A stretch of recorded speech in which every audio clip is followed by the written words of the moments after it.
Guys, happy heading in to April 16th, 2025. Got baseball a little bit earlier today.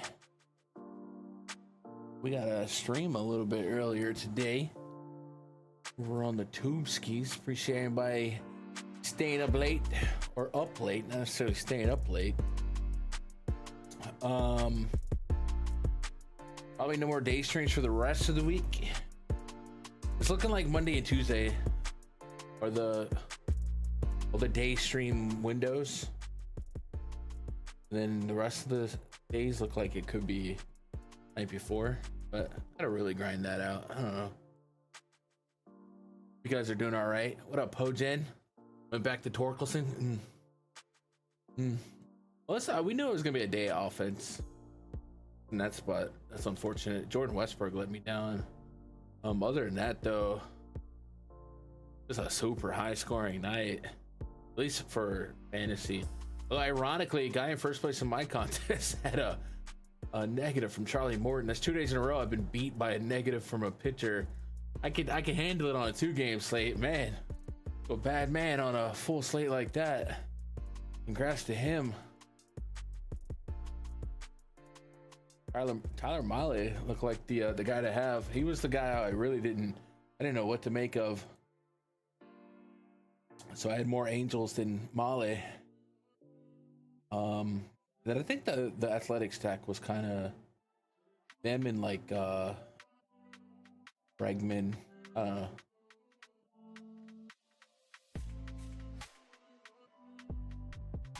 Watching the Archer series. I don't know what that. I've heard of it. All right. This will probably be a low live chat stream, which is cool. Hopefully I can get through this a little bit faster than usual. It's like I gotta divvy up 14 games, so almost a full league here. Actually, there's 15 games all day. Let's get to it. Stream brought to you by MLBGrind.com. You guys can appreciate all the work we do. Get the daily content and the daily spreadsheet, the daily baseball research. Go to MLBGrind.com, click premium memberships, find something that's right for you. Throughout the duration of this stream, I will be inputting information about this slate into the spreadsheet and getting this ready for all the premium members to wake up to and expedite their research if they're going to jump on their early slate. And it is something you can add to your daily repertoire of tools you can use, and more importantly, actually get some research in at a comfortable pace and let it do a lot of the groundwork for you. More features coming, more ideas coming, being coded in the back end. So it'll be fun. I appreciate everybody. So far, we've when I launched this website, the idea was to commit to the season as, if nothing else, but a passion project. Because I love me some baseball. I love keeping a pulse on everything. And it gets me a little bit back in the DFS streets so I can enjoy that. We built a great community. And it gives me a sport where I can still have a life and not have to pay attention to the news all night. And so far, I've enjoyed it. The website was also created as something that could be self-sustaining and a revenue stream. And I think we did over $1,000 in the first month of revenue. Now, that isn't to say that it's going to draw that every month, but with a couple year passes, couple month passes, it adds up. So it helps sustain the website and helps sustain these 2 to 3 hour streams every day. And with YouTube not being monetized, certainly appreciate it. So shout out to everybody that made it a really good first month for MLBGrind.com, and hopefully we keep it up. We're going stronger and longer. Here, what up, Chronic? Angels and Dodgers, dud my cannabis and snacks money. Dang.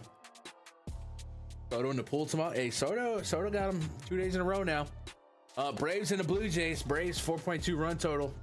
Blue Jays 3.5. You guys have been missing out. Spencer Strider, when he's at his best, is arguably in contention for top 2 pitcher in the world, and he's not 2. He was that good. Then he got hurt. Well, he's back, and he has already thrown in the minors, and in the minors it looked as nasty as you thought it would be. It was rough for the other team. On April 10th, 5.1 innings, 13 strikeouts. April 4th, 5.1 innings, 8 strikeouts. March 29th, 3 innings, 6 strikeouts. Picking up where he left off. Only questions we would have from this far out: how many pitches do they let him go? I would imagine he's gonna be bubble wrapped, and we gotta treat him like it's a opening day start for him. And this is, unless something comes out to correct this later, that's how I got a bubble wrap. And with that said, he's 10K, and it's a 4-game slate. And this slate involves names like David Festa, Jose Urena. I didn't know he was still in the league. Hyder Montero, Jose Quintana, Blanco, Steven Matz. So even at 10K, which on a big slate, if you gave me the concerns about pitch count and stuff like that, I'd be like, all right, maybe that's not where I want to look. On this small slate, this 20 points floor maybe might be enough. I'll also say this, said it yesterday, Blue Jays, lowest K rate in the league right now versus righties. Aggregate 16.8% K rate in the projected lineup. It's not a free lineup by any stretch. But Strider is in that S tier of pitching and you just don't really care about the matchup. You play Spencer Strider. So we have to put Strider at the top of the interest ranking. We just do. How long till we get monetized again? Let me see. Actually, can I screen share? I don't know if I should show this. And it's not like I expect to make a lot from ads anyway. And when I do, I probably have to be a little bit more selective about music, but I got to work around for that, so that's good. Day 22 of no Vlad bomb.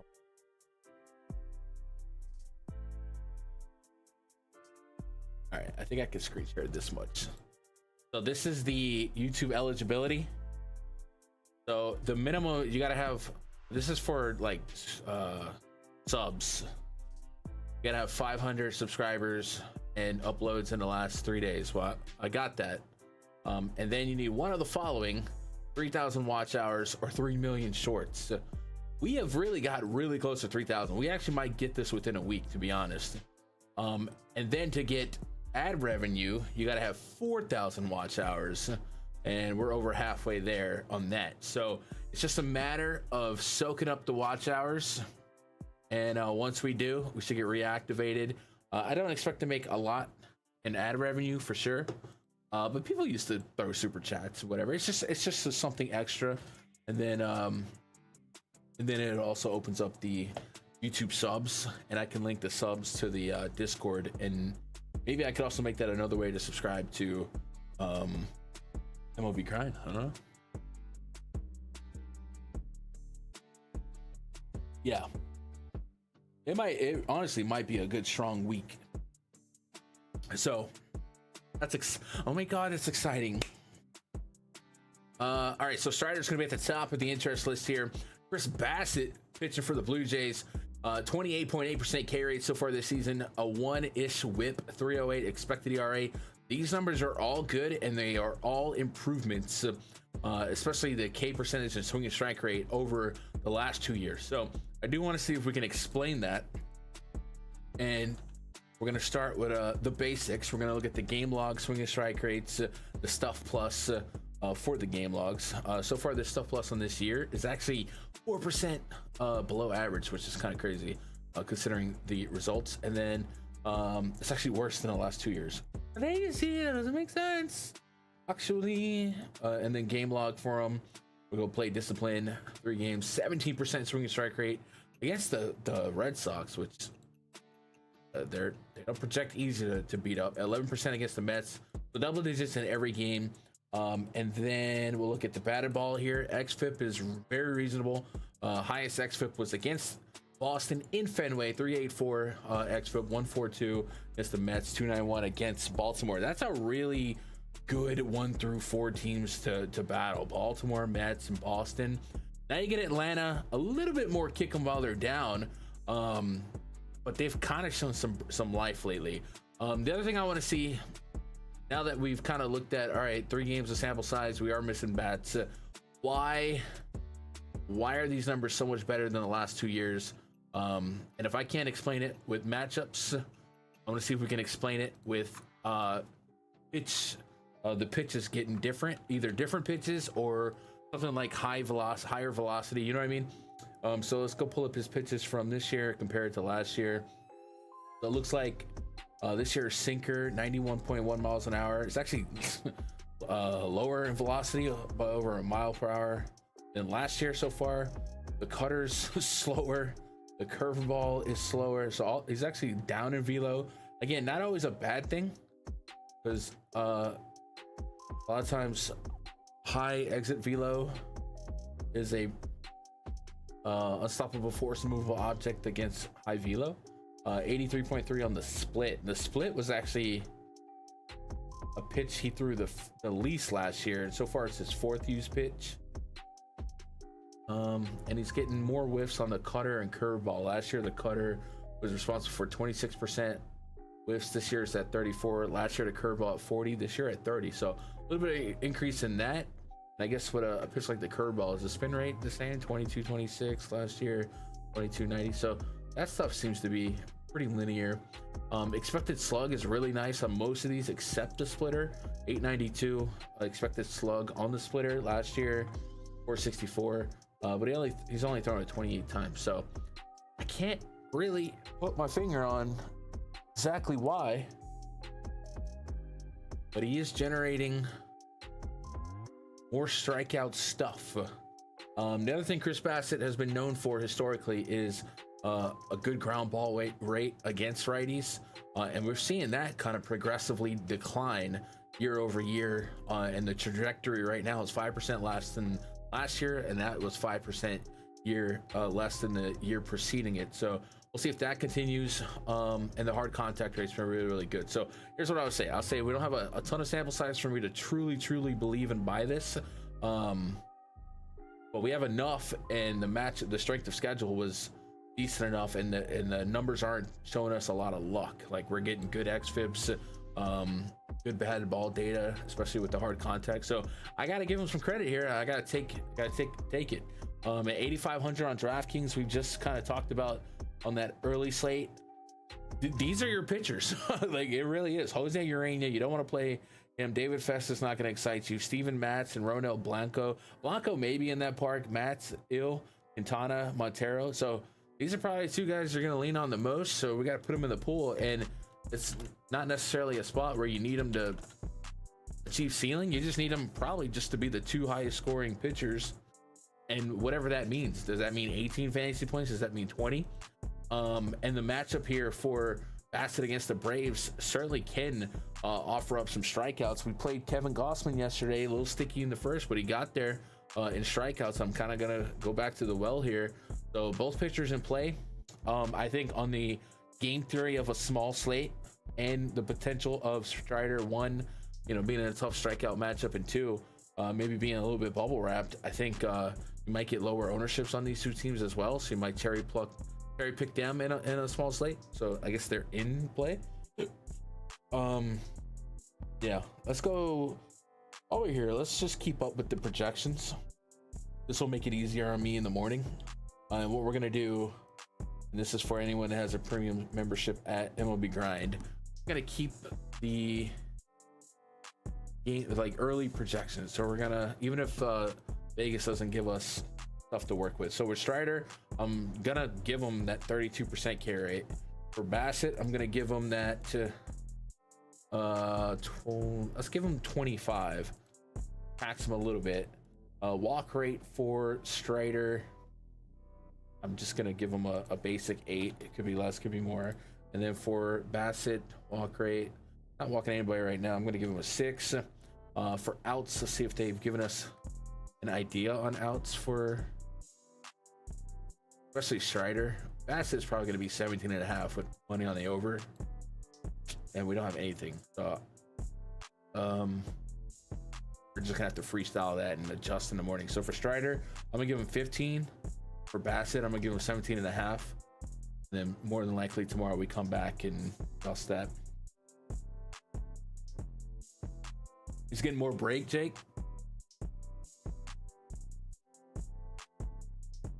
Yeah, I figure it has to be something like that. Which I only looked at spin rate. I didn't really think vertical movement by inches by season. Yeah, 4.5 inches of vertical movement on the sweeper, 4.2 on the splitter. So that both of that has gone up, and we did say that for the sweeper has. This Bassitt, yeah, 54% whiff rate. That's actually kind of crazy.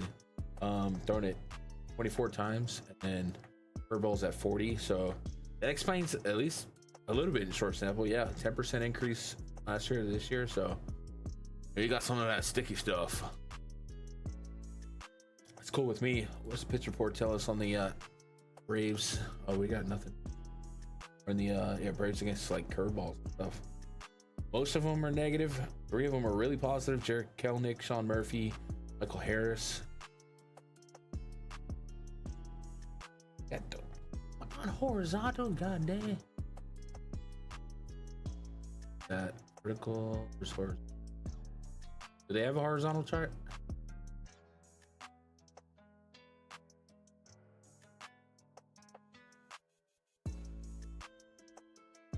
Dude, StatCast has so much. So much. So they have a total movement stat as well. 24.2 inches of total movement on the curve this year, up 5 from last year. Or no, that's up 2 from last year. Then you said the sweeper 21 last year, 19. So it's still up. Horizontal break.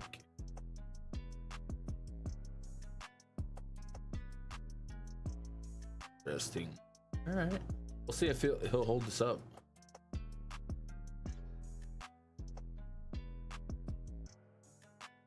Up over miles an hour, or excuse me, 3 inches on that super break. Your ball's 50. Just added more break. North and south, or north and east. I've been watching Kate Upton teach me how to Dougie. Hey, you know.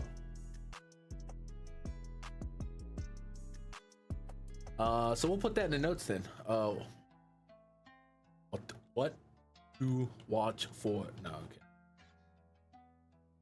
Researching assets increase in K stuff looks to be correlated with an increase in horizontal and just breaking ball movement or sweeper curveball. We'll find that in the morning.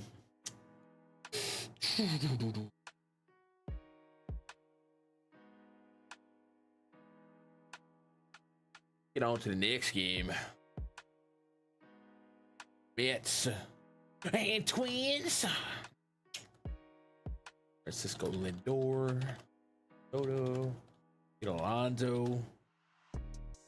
Little Soto controversy. 2 days ago, he mentioned, and I didn't listen to it. A lot of times I can listen to the sound clip and understand. It probably is people just taking it out of context, especially in the New York market. But he did mention he gets pitched too differently because he doesn't have the best pitcher in baseball behind him. And you know, a reference to Aaron Judge. Then it's just like he just say F Pete Alonso, like, you know, like a perennial home run king. And I actually think Pete Alonso's batting like over 300 or something stupid this season so far. It's like, is that why? Is that why? And luckily for him, he's on Yabo in back-to-back games, so it'll blow over. But all over my Twitter feed, it's just like hot takes and trying to chastise him, and I don't know. Oh, the Twins. And Twins. David Festa. So Jose Urania is not a name I expected to type today. And the dude, Jose Urania. Not populating. Spreadsheet. Type his name wrong.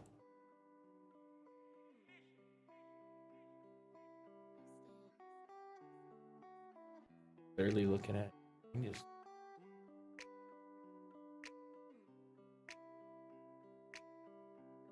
kinda, but not really.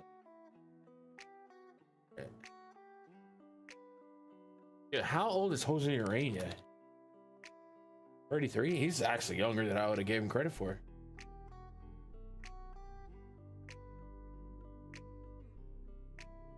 Did he have a no-hitter with the Marlins? I feel like he has some crazy game. So 44.2 innings under 9 innings last year. Dude, there absolutely should be stats populating him.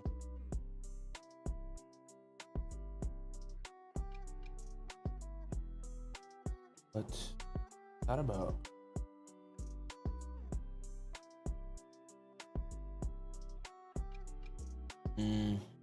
Put it up. Game.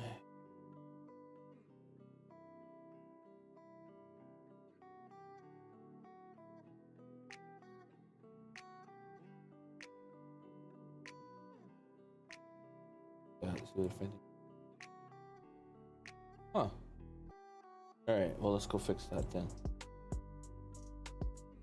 Dude, I thought I went back and fixed all those special characters. I guess not. Fix it now. No matches found. Whatever. Whatever. Oh, it's in the static data. That's why I'm stupid. All right, it makes sense now. Dumb. That's all it is. Actually, that reminds me. I need to come through here then and get all the players like that too. Then. Jose Urania. There we go. All right, sorry, that was weird. A little housekeeping. Mets have a 4.3 run total. Twins 4.5. Urania, perennial contact pitcher, not great, not what you want. High hard contact rate, does keep the ball on the ground. Last year, 109 innings of overall sample, over 50 plus of the batted ball events against right-handed hitters put the ball into the ground, so that's a good sign. And then against lefties, everything else a little rough. The average was low, but the high homer per 9, high walk rate. So unremarkable Urania stats, and can only imagine there's got to be something to him being on the team. Let's go. Let's see. Do you have any minor league starts this year? Syracuse at LA, 3.1 innings, 2 strikeouts, 1.5 whip with 2 walks. So that didn't look great. Training this year, 4.1 innings, 350 average allowed, 5 Ks, 1 walk, 7 hits.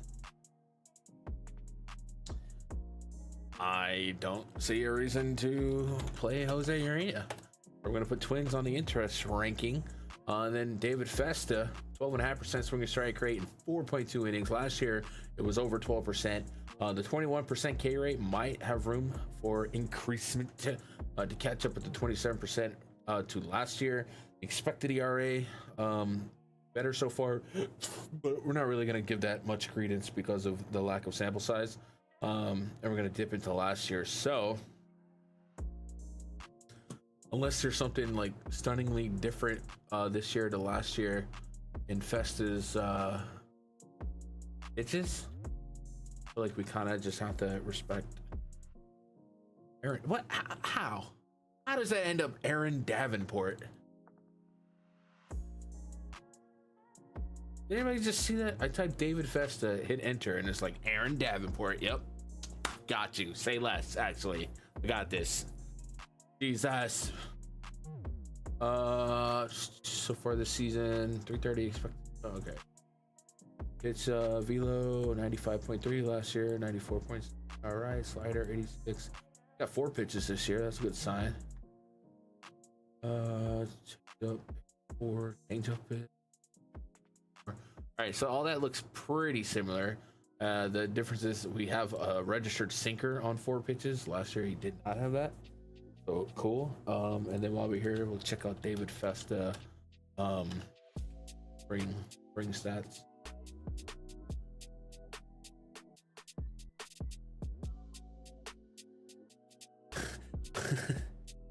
Yeah, his break on his pitch is just in the other way where his slider doesn't break. So it's just It doesn't even hang, right? It's just a fastball that with a tilt. that pitch is on. Put that in.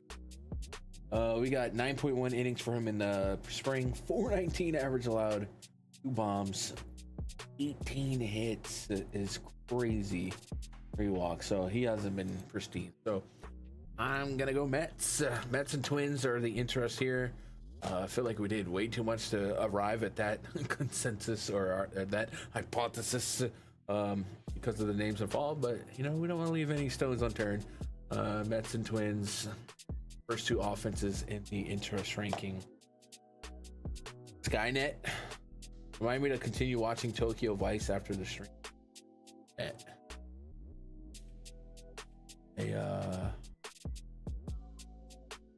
know what that is.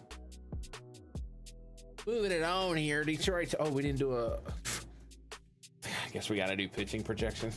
So we'll do 15% K rate on Urania for Mr. Festa. We'll do a 23. Urania walk rate. We'll do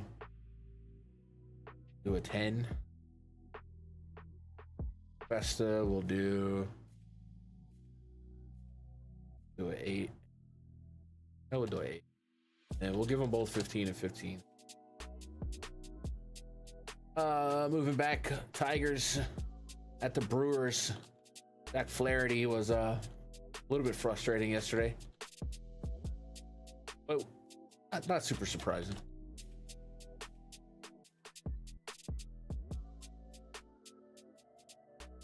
Man, the pitching from like 2 days ago to today is like insane.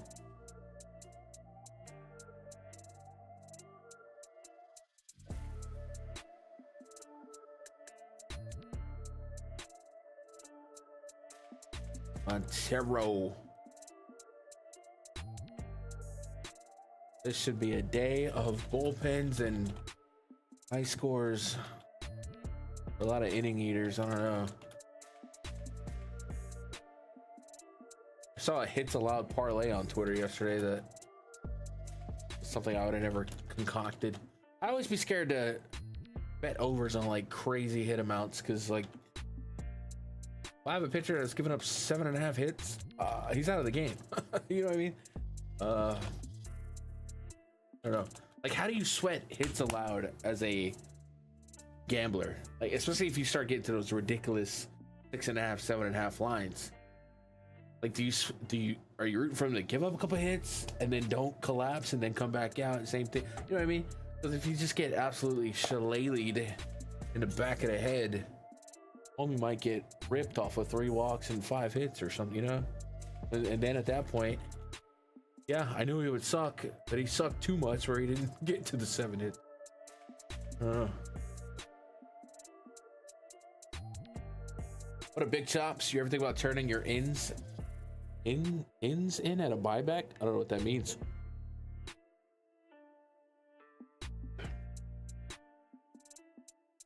Think about turning your ins in at a buyback.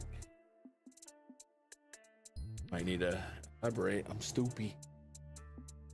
Started.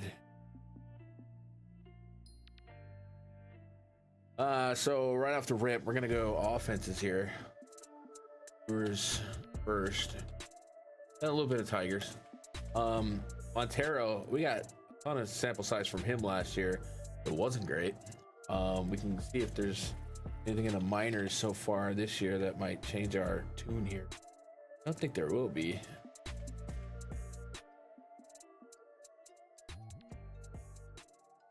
No game logs available for Rider.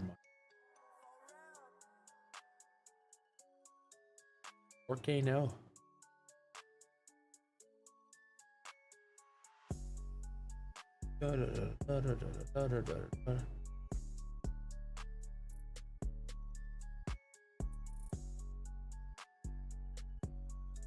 The Tigers are in the midst of playing 23 games in 24 days. Until this point, they were able to give all their starting pitchers an extra day of rest just because of days of falling, blah, blah, blah, blah. Give me the write-up on Montero. In his last outing, Montero was outstanding, going 5 2/3 innings against Iowa on April 10th for AAA Toledo. He didn't give up a hit, didn't walk anybody, he struck out 6. So good for him. But going off of the major league numbers, I'm a little bit worried about him today. So I feel like you did your thing, dog, but no for me. Then Quintana, basically what we think of in like a Martin Perez, right? Every ground ball guy is out there to eat some innings. He can get got because of so much contact in his batted ball profile, but he also can just keep not breaking because of his ground ball, being able to, get some double plays and stuff like that. Last year, a little over a 1 homer per 9 to righties, but it wasn't like attached to a high fly ball or a high line drive rate, anything like that. Even the barrel rate wasn't anything crazy, 6.7%. So might be a little bit more happenstance. I think you can target these Tigers bats because there are some lefty mashers, Malloy, Glaber, Torkelson, Ibanez, all guys that you're going to dare a lefty to make contact with them. It could make you pay, and it's a 4-game slate. But I tell you, Quintana is not somebody I expect to collapse more often than not. I will actually list him as a play here, but it's only in the name of the 4-game slate. Like at 7,800, if you're looking at once you get past Strider and Bassett, you talked about Strider might be limited, and it's literally the worst strikeout matchup. Maybe Quintana has a chip in a chair for 15 to 20 fantasy points on DK. So I think he does crack the player pool on a 4-gamer. I do. Oh, guns. So turning your guns in at a buyback. I don't have guns. I used to have a gun.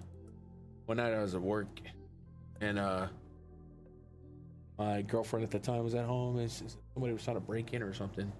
I told one of my officers, and he went and delivered a gun for her, and we never had that problem again. But after we split, I didn't want a gun. Break in my house if you want to. I don't know. Like a gun ends badly, so I don't. But maybe. But I did end up selling it. Actually, funny, I sold it on Facebook Marketplace, and I wasn't sure if I was legally allowed to do it. Like, I was like, am I allowed to sell a weapon? You know what I mean? But at the time, it's probably the same way in the state of Texas. You can privately sell weapons to somebody else as long as you don't suspect that they are a criminal. I didn't suspect that this random guy I didn't know with $100 was a criminal. So I sold him the little pea shooter that fit under the lamp.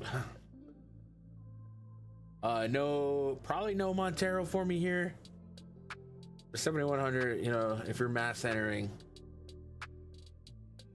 maybe you can open it up to him. But I'm going offenses and then Quintana, just because I know a little bit more about what I'm getting out of Quintana.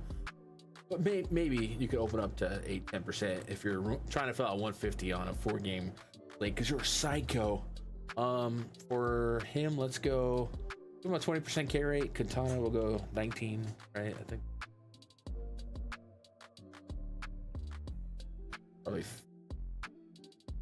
Probably a little generous. Just let's go 18. And then walk rate 7 for him. For we'll go 6. We'll go 7 and 6. And I'm gonna give him 15. I'm gonna give Quintana 17.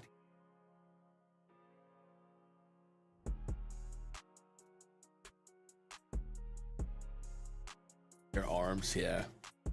I feel like, I don't know, man. I guess you would have to have a gun cabinet, whatever. But I do feel like my city, there's enough gun violence. Probably 2 or 3 times a week, someone's getting shot. That maybe I should have one. But most of the gun violence isn't random acts of violence. Usually motivated, even if the motive sucks. Like, it's usually like love stuff going bad, or just arguments between crackheads and idiots that are full of testosterone. Like it's rarely ever a robbery or somebody straight up shooting, you know what I mean? So I kind of stay to myself, but every now and then, especially recently, I've been having to put hands on people, but I'd rather just keep it at hands. And I've been historically trained to control my temper in those situations. So I don't know, but I guess people don't operate like that these days. Last game on this early slate.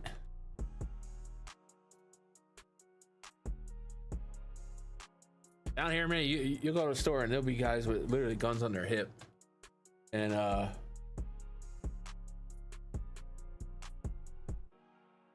or I was chilling with a buddy. They were like, it doesn't scare you that guys are walking around with guns on their hips?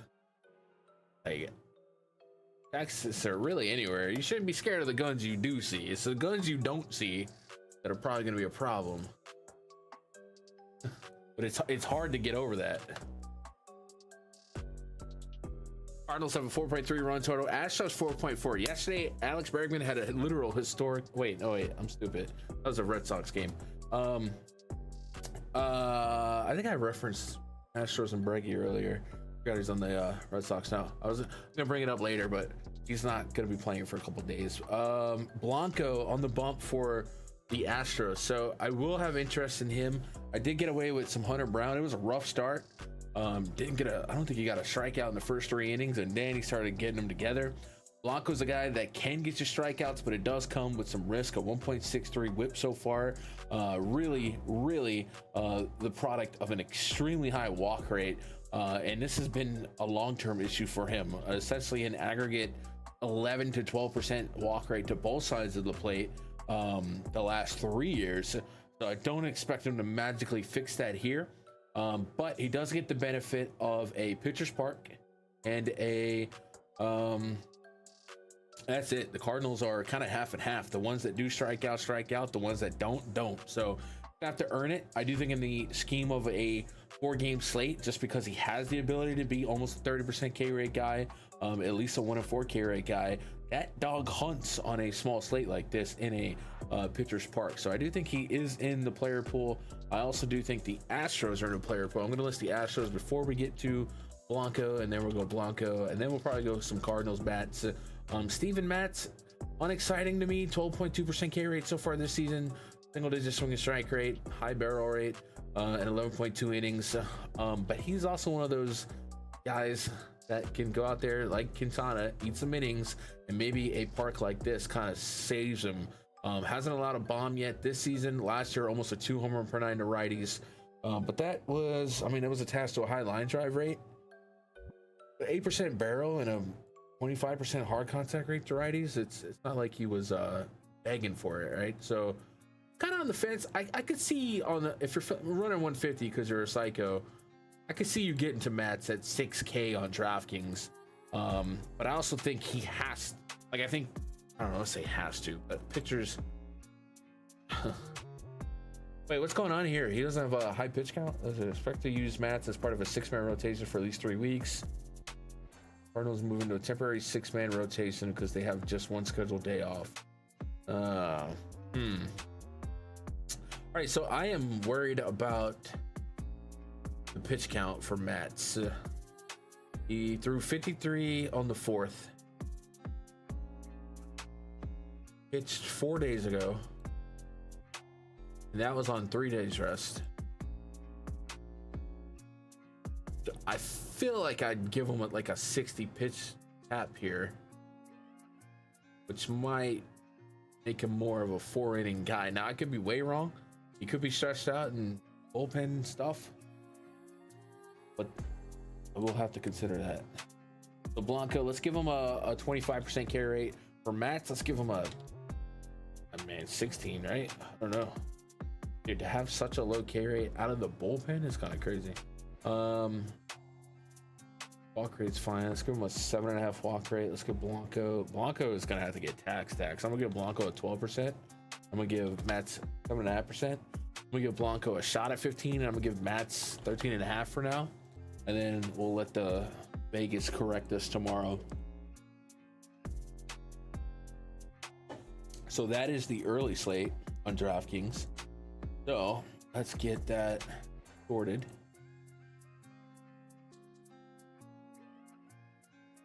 That's gonna put Houston, the Mets, Milwaukee as the top 3 over 5 stack ratings. Everybody else is in 4s. Early pitcher projections. All we're hoping for is just to have it all. We'll go back later. Bassett, Quintana came up. I guess that's a. Dang, dude, Quintana. Okay, all right. All right, let's go to an island game here. An island game. I don't know that this game even exists in DFS today, other than the Fanduel all-day slate. Maybe there's a showdown. We'll put it in the spreadsheet just so the premium users, if they got a prop bet or whatever, they have something to help research. But this is in the middle of the day. Hold me closer. Gonna dance, me. Beat Crow Armstrong. Guys had a week. See him a lot in MLB The Show as a speedster, but sort of a little pop lately. Be a poor man's Corbin Carroll. Matthew Boyd pitching in that one. Padres against the lefty. Here we go with this again. Randall Tatis, Luis Arraez, Manny Machado. Yo, did you guys see this Machado scenario last night? I feel like I've been on the wrong end of this variance before, but if you were like sweating a Machado homer and you got it, like on a prop bet, my goodness, to be thinking the baseball powers that be. I'll go pull it up because it is a little entertaining. But that's baseball, Susan.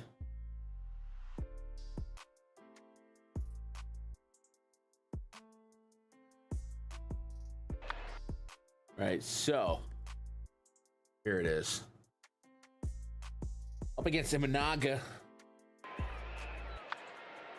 First pitch swinging here. Machado pops it up. Pops it foul. There's 2 guys there to catch it. Long run, Tucker. Tucker muffs it. Muffs the punt. And it drops. There because. Oh, gets under that one. This one popped up. And that one. Amaya.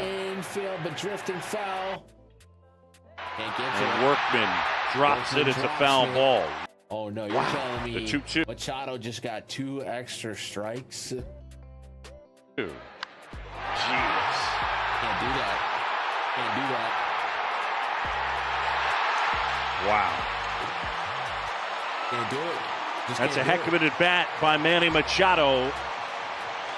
And the Cubs defense. You just can't do that. Caught. Gave Machado 2 extra hacks at it. Break up a scoreless game, bottom of the 5th. And I'm sure there's people sweating first 5s, people sweating Imanaga, people sweating Machado. That's a pretty wild sequence, but that's baseball, Susan. Cubs have a 4-run total. Padres 4.2. Matthew Boyd versus Pivetta. 2 pitchers that I kind of wish were on the main slate. I'd take some stabs at him. Boyd, 11% swinging strike rate this season. Last couple years, 14%. The K rate's about 1-4 so far this season. Last year was elevated, like 28%, but only a 40 innings. But still, a 1-4, we'll take that. 118 on the whip. The expected ERA, the Sierra, all that's good. The ERA is even better. And the Padres have been a team that, going back to the beginning of last year, early profile better against righties and lefties, although it doesn't make a ton of sense because Tatis, Machado, Xander Bogaerts, they get the platoon advantage here. But we have seen them deliver against some lefties. But in that clip, Shota Imanaga, 5 innings of scoreless baseball, kind of the same thing here. So in the bubble, we'd certainly be interested in Matthew Boyd. And then Nick Pivetta has been really, really solid of his own last 3 years. Aggregate 28 8.5, 29% K rate, good swing and strike rate stuff. Both offenses good, deserve respect. This is kind of like a four corners. And it's not falling on anything I think that matters, like main slates or even the early slates. So if you're looking at this game, you're probably just looking at like strikeout props or whatever. But we'll put it in the projections. We'll give Matthew Boyd a 24.5% K rate. We'll give him a 9.5% walk rate. Yeah, 24.5, 9.5. Nick Pivetta, we'll give him a 28% K rate and a 7% walk rate. So what did we say, 27? And then we'll just give them, I think we give them respect on the outs. I think we go 17.5 for both of them, and we'll let Vegas tell it tomorrow. This is all just like quick conservative projections based on who they are, what they've been. So that's our look at that game. If you're looking at weaknesses here, Nick Pivetta hasn't given up a bomb to a lefty yet, but in the last 2 years that has been a problem. Has given up homers to righties. That has been a problem last year as well. So he's certainly not immune to giving up power to righties. A little bit more sunshine out there in San Diego today because of the start time here. So Kyle Tucker's in a good spot. We talked about it yesterday. Seiya Suzuki sounds like he could be out till Friday. That dampens that offense quite a bit. But Michael Busch has also been really good as of late. So him and Tucker could be a fun pairing. Justin Turner just feels kind of like one of these things is not like the other, but Pete Crow, Armstrong at the bottom of the lineup as well. That's kind of the three names that pop out to me. And Ian Happ, I'll give him a little bit of credit. I feel like that's starting to come alive a little bit lately. But yeah, that's how we run that. Then we can matriculate on the main slate. 6:35 p.m. Eastern. Yo, one in chat after Orioles suck. I'm just kidding, but the Orioles kind of let me down. Sorry that I let you. Not only that, Logan Allen was like low-key going crazy, and I was like, are we serious right now? Are we for real, gang? Promised my kid I wouldn't say gang, and here I am. I just saying it. All right. Dean Creamer throwing baseballs for the Orioles today. We'll be up against Gavin Williams. Maybe the Orioles can turn it around here. Gunnar Henderson, the projected leadoff. Cedric Mullins was consistent yesterday. Westberg in the leadoff spot. Let me down, bro. I mean, I'll forgive. I'll forget. We did kind of talk about Tyler O'Neill on the stream yesterday. A lot of people were loving him in that matchup against Allen. And what wasn't loving him for power was Bond Detector. I was like, that's weird. Again, man versus machine. The machine wins. Neither pitcher probably going to strike a lot of confidence in me as far as rostering goes on the main slate. If we take a peek at the names that will be available for this slate, we like Aaron Nola. Oh, oh my God.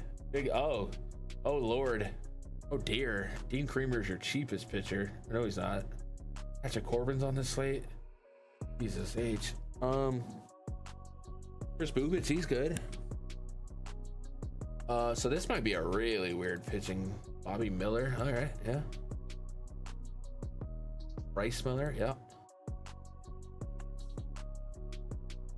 All right. So the reason I'm doing this is to see how lenient I can get with pitching. So first and foremost, I'm probably not going to roster Dean Creamer, even though he's 6,500. Just the strikeout stuff, super diminished.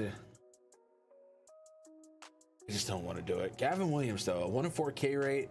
The whip is kind of elevated. He's walking a lot of people, especially righties.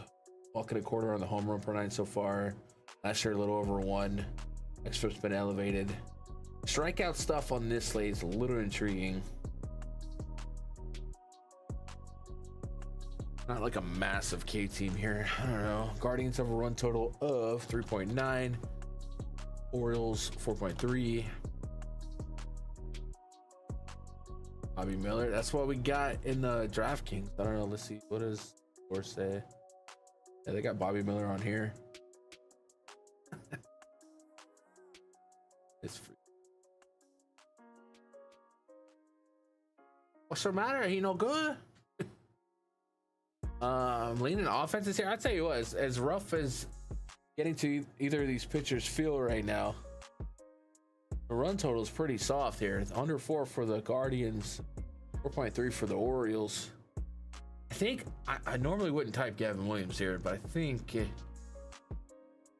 the interest of this slate, I might. But I'm gonna go Orioles first, then some Gavin Williams. Not playing Creeper, just not. Guardians Substack.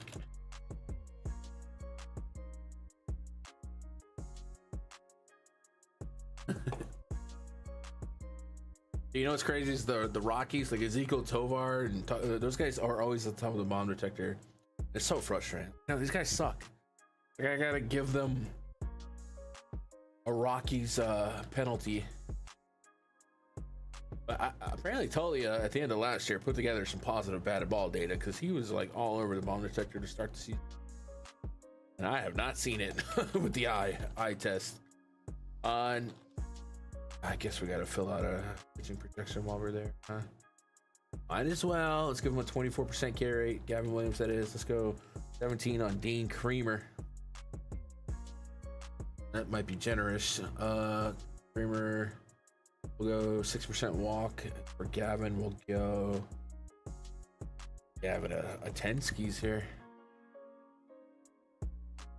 6. Give Gavin 16.5 for now. Creamer, I'm gonna give him 15. What up, Thomas? You go out a lineup for those as a show for prize picks. We did yesterday. On the day streams, I'm way more open to do that. On the night before, we don't have a lot of Vegas lines, which means prize picks probably doesn't have a bunch of numbers available. To understand if we're getting good value or not, and then we also just don't have like confirmed lineups and stuff like that. So we research here and we kind of set ourselves up to understand what looks like it's going to be good and what's not. But as far as like really building out cards and firing them out, I usually do that on the day streams, which we may not have another day stream until like Monday and Tuesday, maybe. But I certainly don't mind most of the time. I mean, I can go look at the PrizePicks board to see if there's one up, but usually the night before is pretty soft. The pushback on that is the lines are never more soft than they are the night before, and then the money just kind of pushes them around real fast.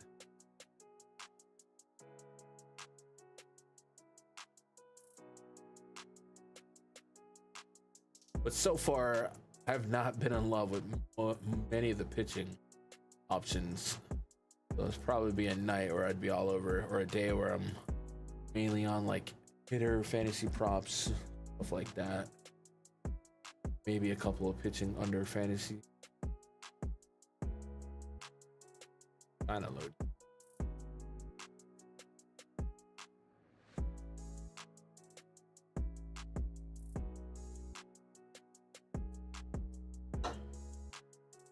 Yeah, it's not even loading for me right now. Nationals lineup right now that we got this. James Wood, man, leading off yesterday. Pretty good spot for him. We also really liked the wind blowing out in that game yesterday.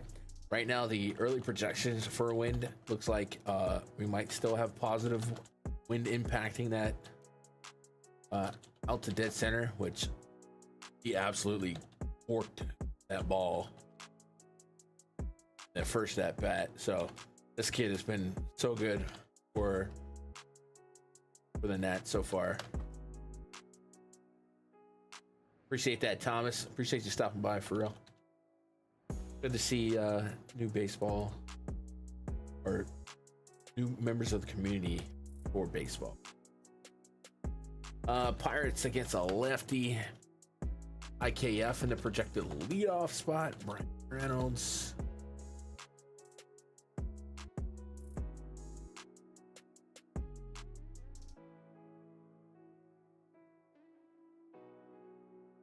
we're throwing Bailey Falter.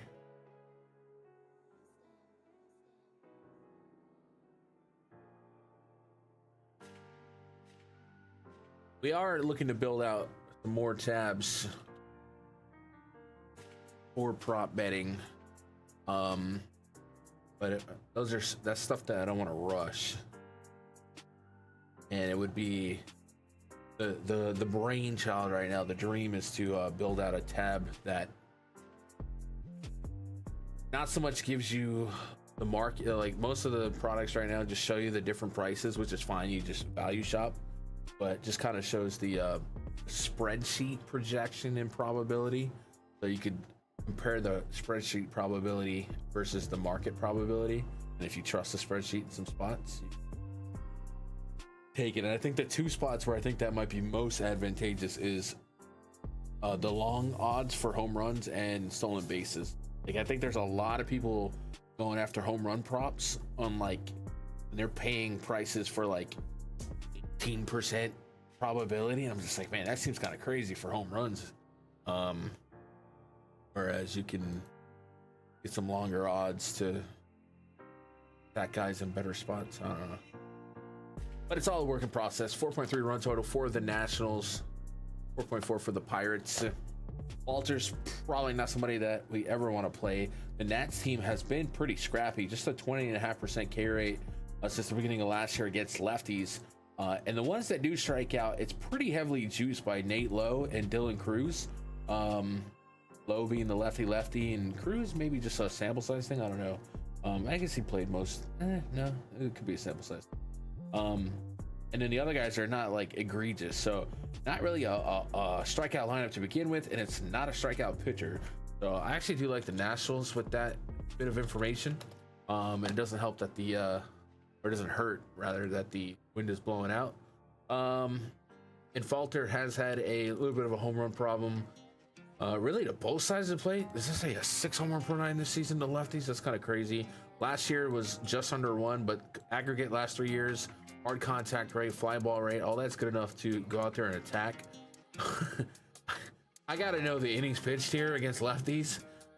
A 60% ground ball, 40% fly ball, no line drives. That's got to be like a very limited amount of at bats. I don't know. I guess it would be at least 10. Yeah.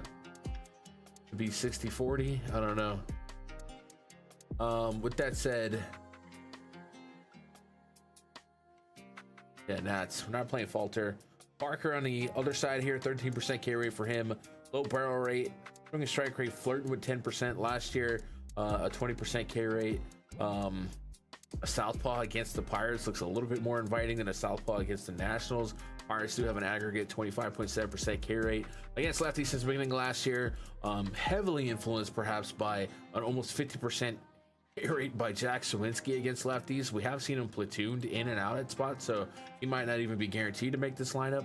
And then guys like O'Neill Cruz, who won't be platooned out, 30%, and then Cutts is 1 of 4. So no warm and fuzzies on Mitchell Parker, but if I had a gun to my head, pitch one of them, it would definitely be Parker over Falter.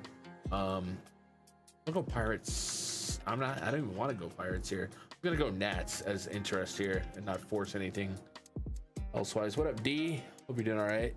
Let's move on. Actually, let's go and put a pitching projection. So for Mitchell, we'll go 17% with a walk rate of 8.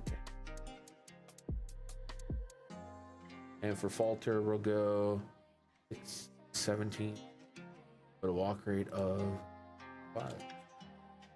And we'll give them both 5 innings for now. And we'll keep it moving. Good pace here, I think. It just feels like this is gonna be wide open, dude.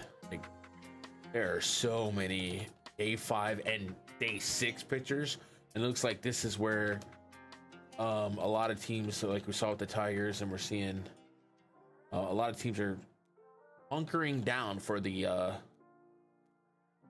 24 out of 25 day stretch. 20, you know what I mean? Like a lot of these teams getting less than 3 days off, and the next month less than 2 days. So it's a grind, and that's where teams are going to start showing rest patterns. That's where some guys are going to make phantom trips to the IL. 6-day starters, you're going to see a lot of up and downs for middle relievers, stuff like that. So is what it is.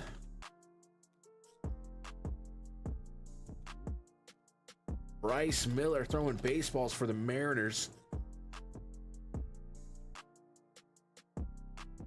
We are going to be dealing here in this game with probably the friendliest park for hitters, especially for homers. I do believe Austin Hayes got a homer yesterday. Wrong. I believe he did. Dude, I am the worst at typing.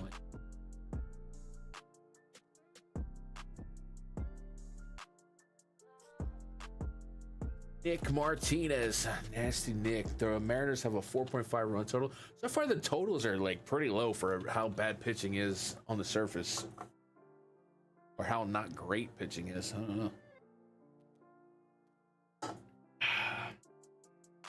Bryce Miller, less than a 20% carry so far this season. Willing to give him a leash. Let's look at that. And a mustache. I mean, that's just a mustache. A mustache. This Stuff Plus has him at 100, so super mediocre so far. Double-digit swing and strike rate in every game. First pitch strike overall 63. He's coming off 75% first pitch strike game. Athletics, Giants, Rangers. So not a super stacked schedule here. Might be a matter of bad luck in terms of the strikeout return here. XFIP is kind of crazy, almost a 5 XFIP. Exceeded 5 in the last 2 games. That's a problem. All right, Mr. Miller. Any significant difference far in your pitches? 94 on the fastball this year, 95 last year, 1 mile an hour difference. Sinker, a little different. Curve, he's throwing a curve a little bit more here. 17% so far this season on the curve. Last year was 4.5%. That's his whiff pitch, and it was kind of last year too. Splitter, 13.1% usage last year.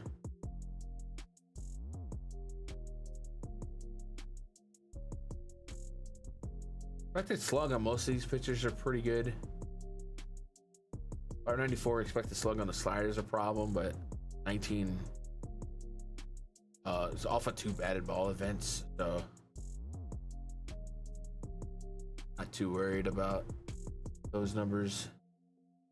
I guess what I'm getting at is I'll be willing to extend him alone on that K percentage, get back to maybe at least 22.5. He'll be facing a Reds lineup that can strike out, but they can also get you in this park.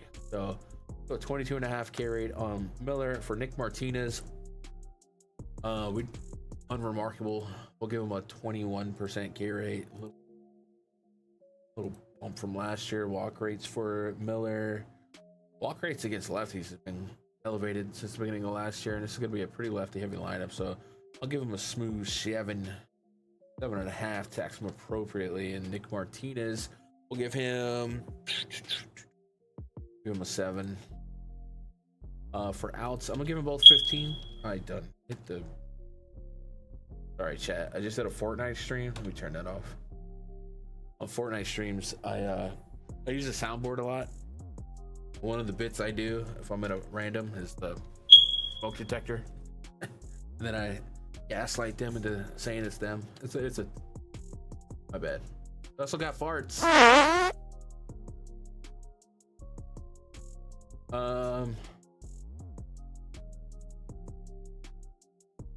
That's dumb. I don't know why I did that. That's dumb. A little breeze out the center. Home runs in this game. Who would we target? So Nick Martinez so far this year at 1.29 home run per 9 to lefties. Small sample last year.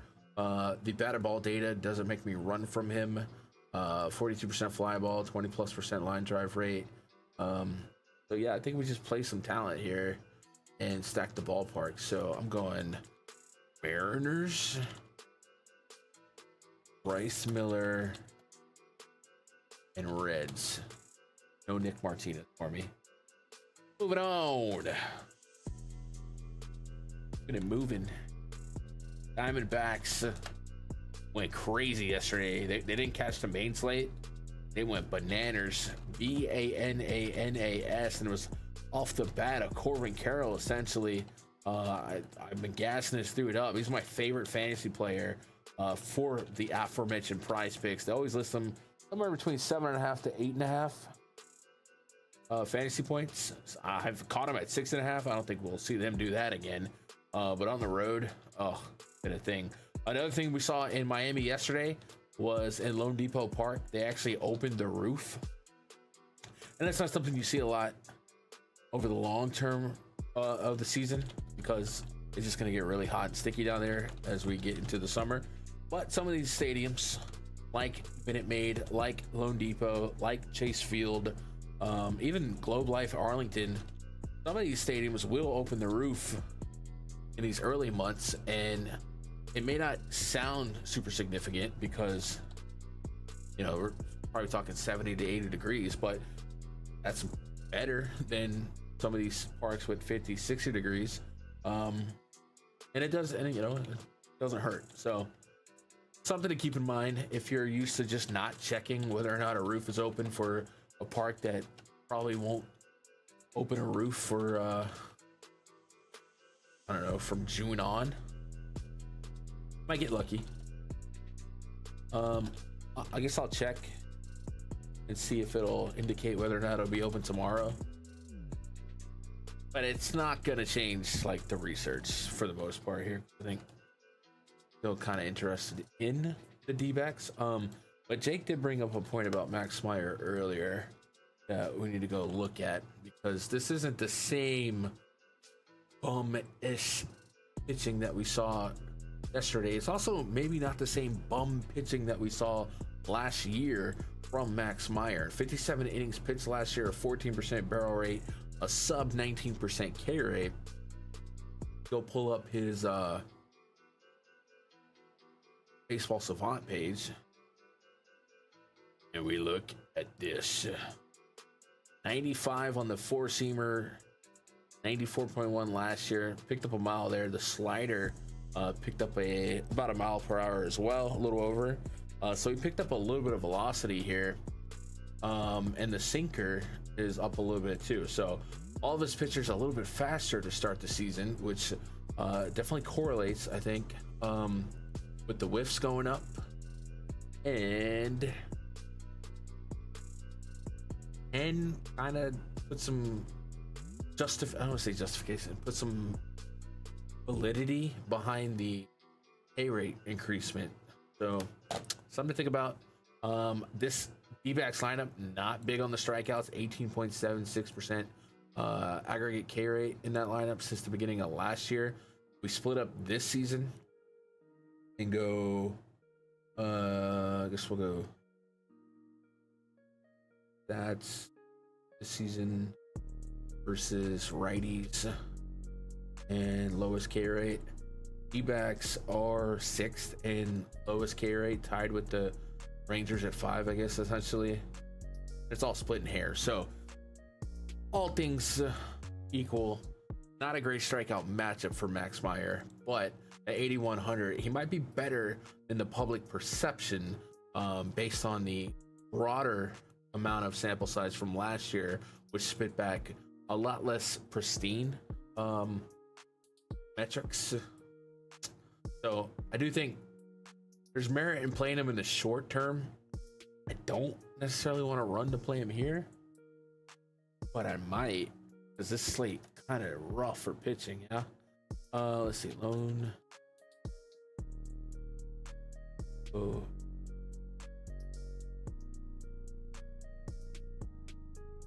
See if this pops up. So status roof open. I believe this is from yesterday. I don't think they spit out statuses a couple days in advance like the D-backs do. But if they keep the roof open, it's just another plus for offense. So let's go D-backs as the top of our interest here. Brandon Pfaadt on the bump for the D-backs. Kind of buried the lead there. 17% K rate for him overall. But the swing strike rate is linear to last year and the year before. So I guess for him, we'll see if there's a reason why he's not realizing his strikeout potential, or is it unluckiness? We'll check pitch versus pitch this year to last year. 93.2 mile an hour four-seamer. Last year 93.8. So not that big difference. Not throwing the sweeper hardly at all. 16% usage on the sweeper so far. Last year was at 27%. So almost cutting that in half. Last year the sweeper was his best swift pitch. So far this season the sweeper is still his best. It's up there with the curveball. And then expected slug 726 on the changeup. Changeup last year was more plus for him. Could be a small sample. The strength of schedule rating: Baltimore, Washington, Chicago. Kind of scrappy, good offenses. Maybe we start seeing him realizing the strikeouts again with the swing and strike rate being pretty similar to what it used to be. It is Miami. In Miami, this projected lineup, a little half and half, but we do get a over 1-4 aggregate K rate. So I think we get to some Brandon Pfaadt, who also appears to be plenty stretched out. So put him in the mix here. I think I'll go Meyer, DK. We'll just put DK there. And it's kind of implied, I think, with Pfaadt as well. Does have a home run problem 3 years running against lefties. What are you gonna do with the Marlins lefties? You know what I mean? Jesus Sanchez, Matt Mervis, maybe. It's just hard to get behind them with any type of confidence. And Lone Depot, surprisingly enough, 3% above average last 3 years in homers to lefties. Wouldn't have guessed that. 15% below average in homers to righties. Yeah. All right. Go pitcher projection for Pfaadt. We'll give him a 20%. We'll meet in the middle, but I do think that number is like, if you wanted to put that higher, I wouldn't fault you. Walk rate, we'll give him a 5%. And then for Meyer, I'll give him a 23. I'm gonna tax him a little bit. 23% K rate, meet in the middle, and then a walk rate of 7.5. And then we'll give them both. I'll probably go 16.5 for Pfaadt here, and Meyer will go 16 as well, if there's a line for either one of those guys yet.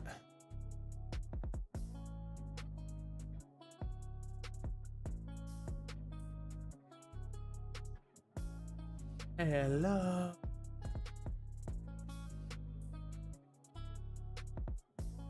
Why am I not getting? Did they just remove all player props?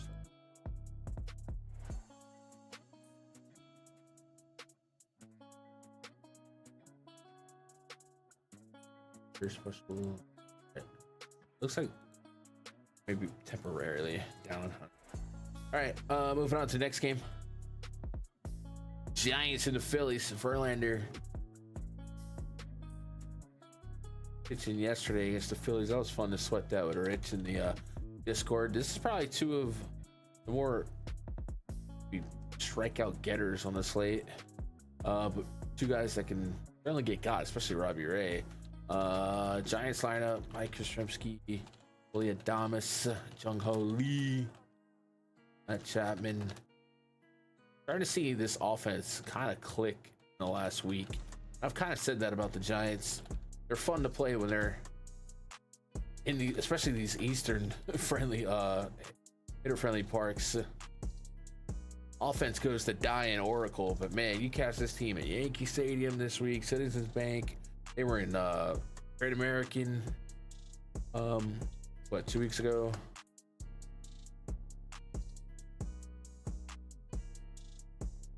And that's just something to pay attention to for a lot of teams that suffer offensively because of their home park. Phillies had a chance at a better score than they put up yesterday. There was some sloppy baseball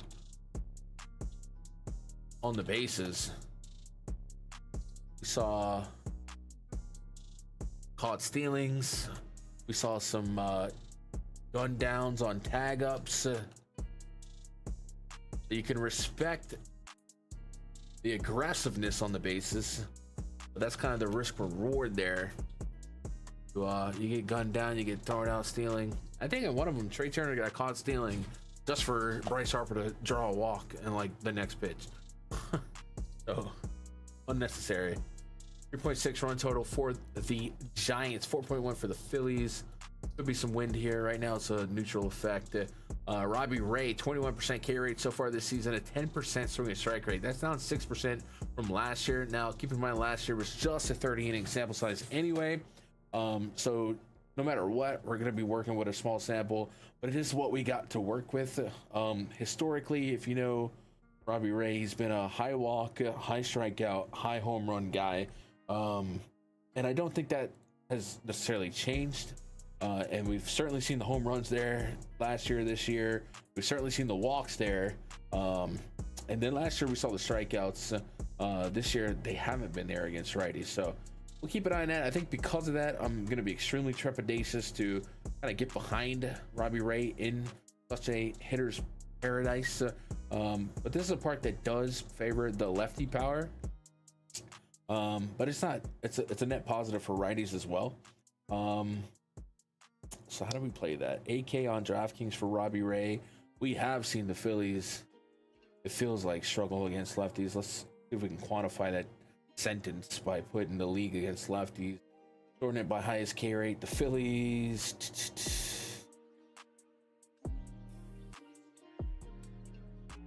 The Dodgers have the highest K rate against lefties so far. Wow. Boston's up there. Pittsburgh's up there.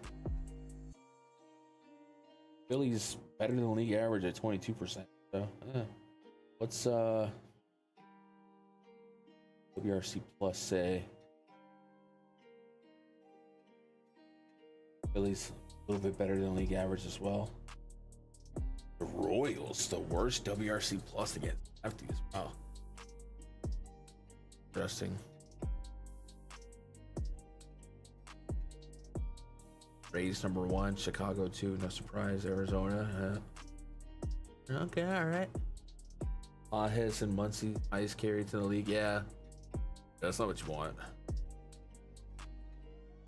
All right, I think always go Phillies in the bank. Robbie Ray is at least interesting, if nothing else, on DraftKings, but that might be the highest volatility click risk reward considered. And strikeout, his underlying strikeout metrics are seemingly diminished right now. Let's see if we can explain it a little bit. What's working, what's not working.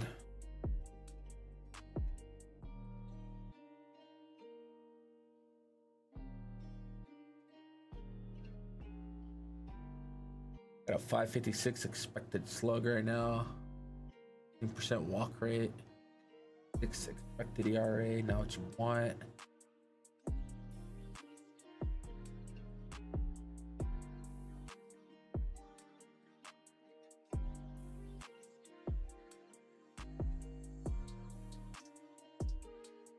Velo doesn't seem to be a problem last year.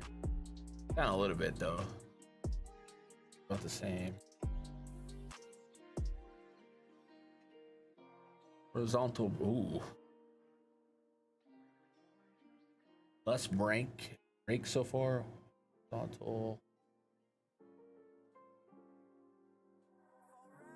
Horizontal break.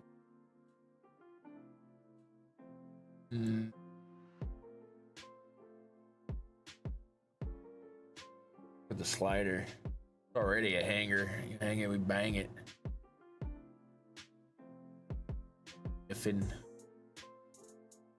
I don't know, man. I think think I'm too scared, so I'm gonna go Phillies here. We'll see how they dress up that lineup.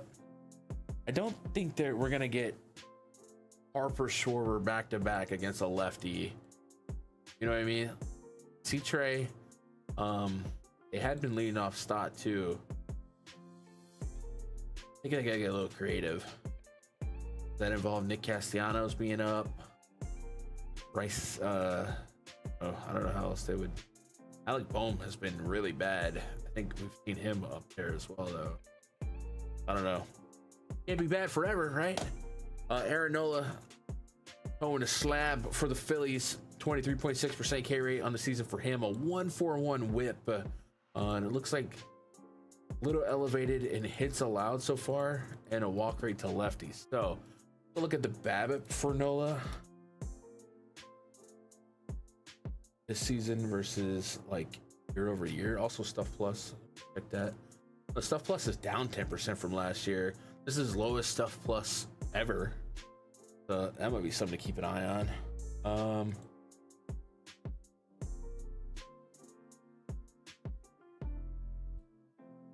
XFIP 365. XFIP is fine. Better could be worse, yeah. Barrel rate is like his career high so far. Let's go splits on the BABIP. 318 BABIP to lefties, 304. I mean, that's like high, sure. A super cyan insane, but it's probably off of no sample. 8 innings, 3 homers to lefty. What's the strength of schedule? Yola. Cardinals, Dodgers, Nationals. He's 4 walks against the Cardinals. Not what you want. And homers came again. All right.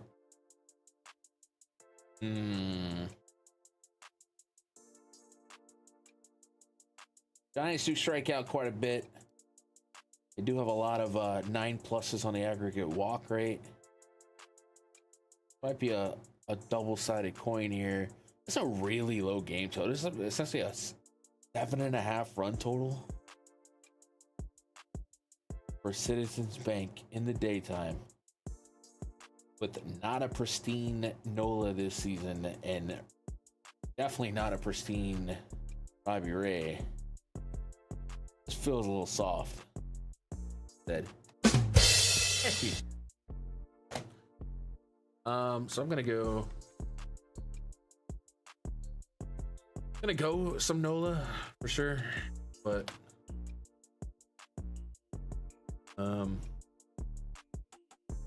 how about Ray though?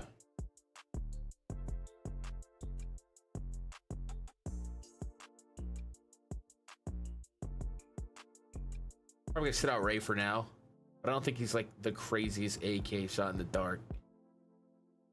We want his split against like Schwarber and Harper, but Schwarber and Harper could smash anybody. So give me Phillies, give me some Nola.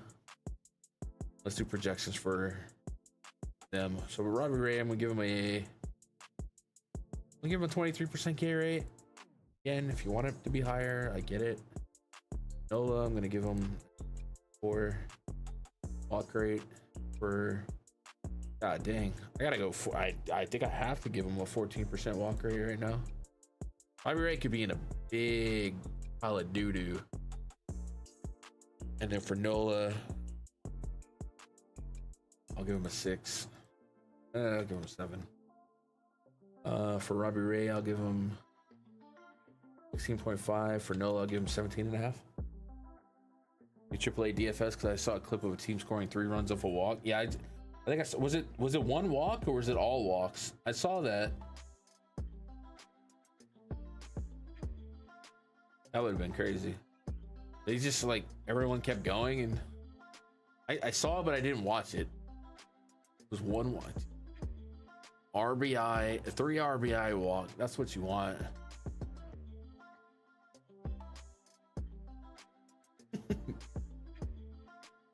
Keeping it moving, dude. All these games, we're still at the 7 o'clock. What's the latest game tomorrow? We get we just sit around for 2 hours between the Rangers game and the Dodgers game. So might be able to do an early stream tomorrow just to get it over with.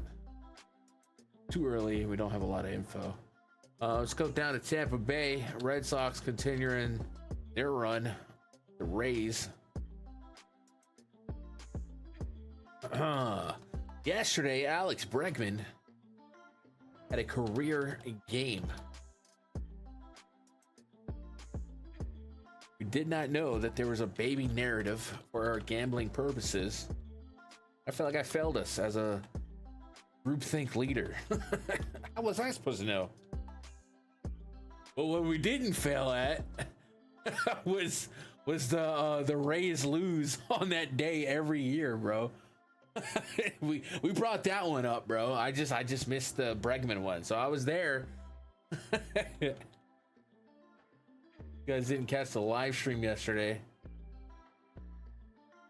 I think it was something like the Rays have lost on April 15th for 5 years, or excuse me, 15 years, something like that. I'll go pull it up.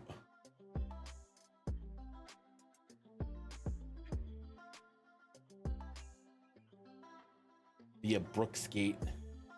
14 years. So now for 15 years on April 14th, the Rays have lost, and a lot of these L's are against the Red Sox. So, you know. We didn't give you the Bregman baby narrative, but we gave you the day of year split. On you, bro. Should have known. So dumb. Rays versus the lefty. 14 year, 15 now, yeah. What up, Power? They're due, bro.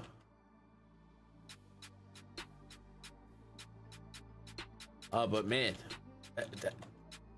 that stadium and that series so far has produced quite a bit of runs one way or the other. Looks like today could be more of the same but different. Back with Sal taking on John Newcomb. 4.2 run total for the Red Sox. 5 for the Rays. Newcomb, 23.8% K rate so far, 12 innings. We do not have essentially any sample size for Sean Newcomb over the last 3 seasons. So we kind of go with what we got. We kind of go with what we know historically. We kind of just go with the matchup, and this being a tough park to pitch in already. And this will likely be one of the hottest temperature games, and it's outside this minor league park. So I'm way more interested off the bat with the Rays. And didn't we just have like a weird Rays stat against lefties? That might have been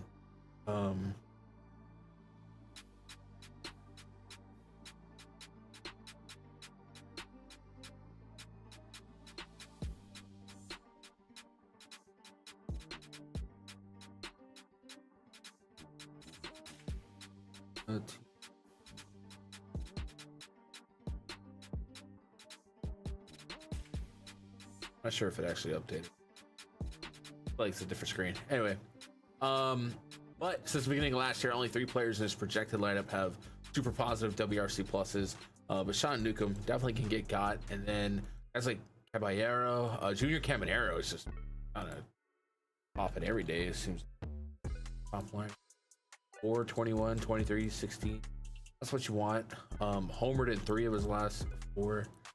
So a couple hot sticks on this team. I'm still gonna like have some Red Sox share, but clearly Alex Bregman is a meaty part of that. And then little 20% K rate so far this season. Barrel rate in the last 3 years is aggregate 9.5, close to 10% in the last 2 years. Expected ERA is kind of high. This lineup dampens a bit without Bregman, and it does have a 1 in 4 K rate probability or propensity. But the WRC plus is still pretty doggone high, especially 1 through 5 in the projected. So I kind of get both sides of that on a ugly pitching slate. I don't think 7,500 little for DraftKings is that crazy. We do hyper focus on his lefty splits. Duran got into one. Devers is heating up. So if you look at that since the beginning of last year, also aggregate 1.6 homer per 9 against lefties. Hard contact rates kind of high. Ground ball rate so far this season's higher than the last year, but might be happenstance, and then the K rate is just nothing. So I think we go Rays and Red Sox. I definitely could see some little on DK, assuming or knowing that there's no Bregman and the lineup can offer some strikeouts, right? So it's not a fun click, don't get me wrong. But this slate doesn't get very fun for pitching. So it is what it is. I think Bubic, like, I don't want to have to get to this soapbox, but it feels like Bubic is underpriced. But I guess we'll figure that out in a second.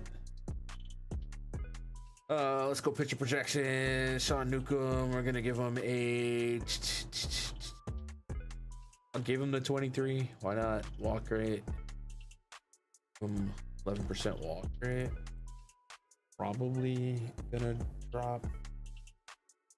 But we got to go off of, and then little, I'll give him the 20% K rate with a 5% walk. And Newcomb will go 15. Little, I think we'll go 16.5 for now. All these will come back tomorrow, fix them up, because they're probably all going to be off. Next game on the docket, the Royals taking on the Yankees. Looks like we got some jet streams going out to right field in Yankee Stadium, which is where the short porch is at. India wasn't in the lineup yesterday against the lefty. Today, big day for the Yankees. If you are sweating, not having to sweat, Marcus Stroman or Carlos Carrasco or some of these pitchers, help has been hopefully on the way in the form of Luis Hill, but more realistically, short-termy, Clark Schmidt. Today, Clark Schmidt, the starter. He'll be up against Chris Bubic, a really, really good pitcher. This will be interesting. Goldie in a projected leadoff spot against lefties. He has been steady Eddie up there for the platoon. This certainly feels like a fire and ice spot, and I've kind of put it out there before, more so on the road, but we have absolutely seen the Yankees become the great pitching.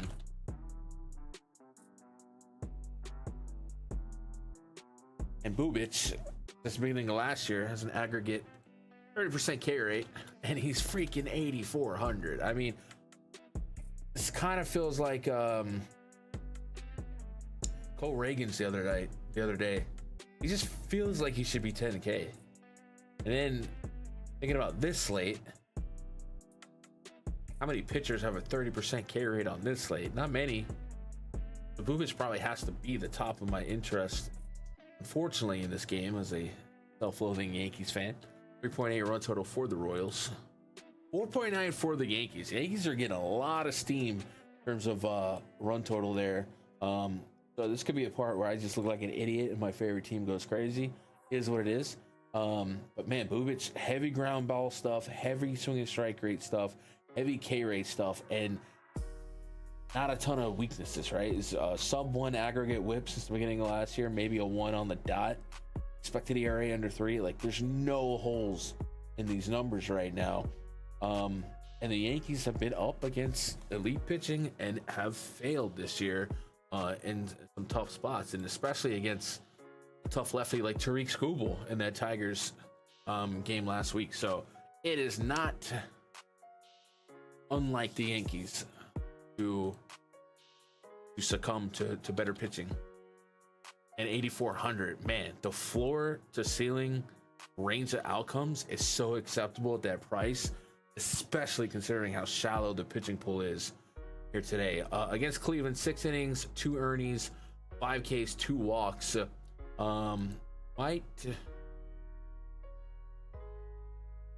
go double check the game log on that. 14% swing strike rate, 74% first pitch strike. Fine. Batted ball is telling us 335 xFIP.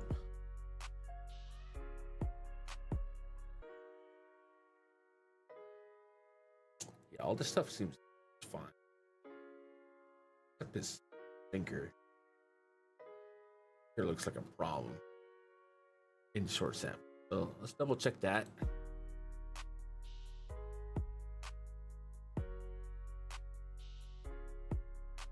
Oh, he's only throwing the sinker 10 times, 3% of the time. So that's why when he does throw it,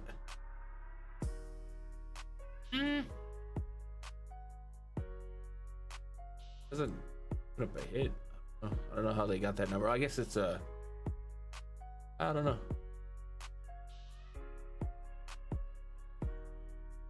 I don't know, man. There's not much to not like here. We'll go Bubic. Clark Schmidt. I'm coming home. Schmidt has a lot of good raw talent.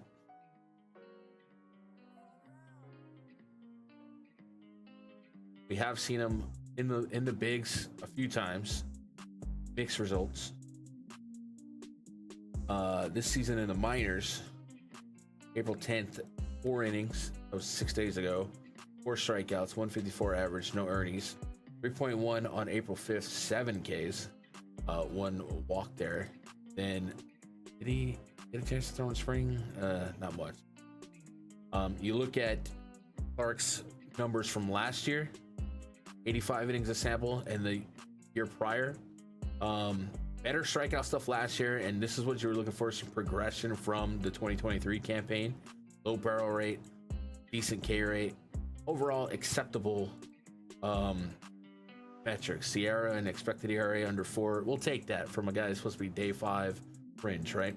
And I think we have seen his bursts and his spurts in the minor league level that I think Clark Schmidt could be a pitcher that with time is like surprisingly good, maybe ace-like good. So I'm interested. Not a great matchup for strikeouts. 18% aggregate K rate here, but he comes in at 7,400. So let's break this up, and probably gonna be at 4 corners. Gonna go Bubic, Yankees. I think we go Royals and then Clark Schmidt. Dude, does Escantino really just have an 11% K rate against last year? I mean, that just feels like an insane Tony Gwynn-esque. Like, wow. So splits. 4. A percentage. Lefty or righties 11%. I mean, that's just good for him. 265 back. 116 WRC plus. Yeah. 4 cornering that one. Yeah. What up, Heath? Hope you're doing all right.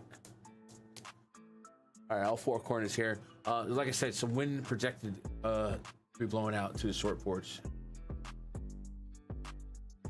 which is a problem, but also Chris Bubic heavy ground ball stuff to maybe neutralize that. So last time I was on the Yankee or on the pitcher against the Yankees first 5, it didn't go great for me. But here we are.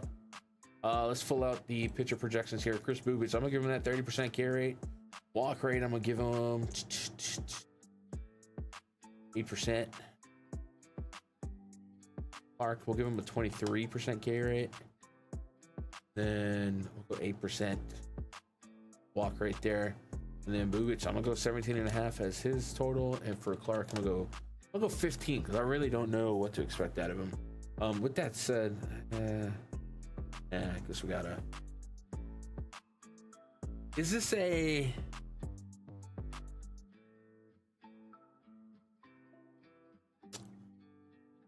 I think if Clark doesn't go deep, was it a Yarbrough game or did he get? Like he might have got hurt. 11th. It's 5 days ago.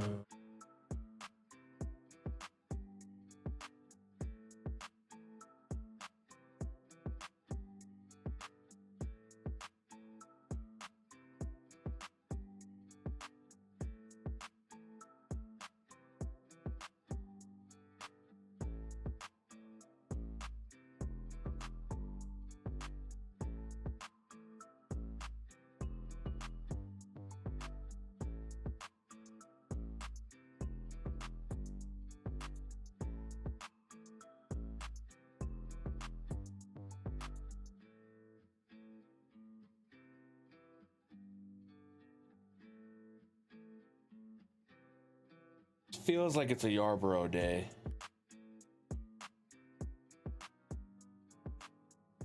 But unless he's like rated to draw a spot start in this series. Kind of keep that in mind if they do get through Clark early. Bring in a lefty, which not necessarily something I'm too scared of. I feel like we just said a surprising stat about this team.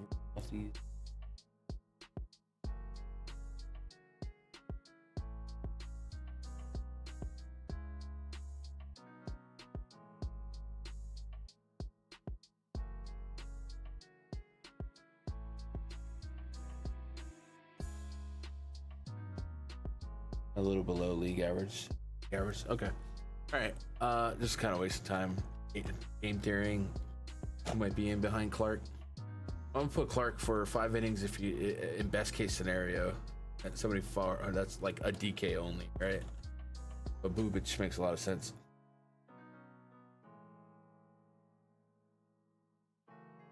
Athletics and the White Sox. This game, man, they put up some runs yesterday. My top lineups were Athletic stacks, but ironically ended up stacks without Soderstrom. Didn't really vet my lineups once I pulled them from the simulator, but man, Tyler Soderstrom, good for him. Also, that game was not really super positive weather-wise, so a reminder that yes, weather factors are nice when they help. And they should be weighted and considered. But that was like 40-degree baseball yesterday. Neutral winds. And guaranteed. And had slate breaking performances, so it's not the end all be all.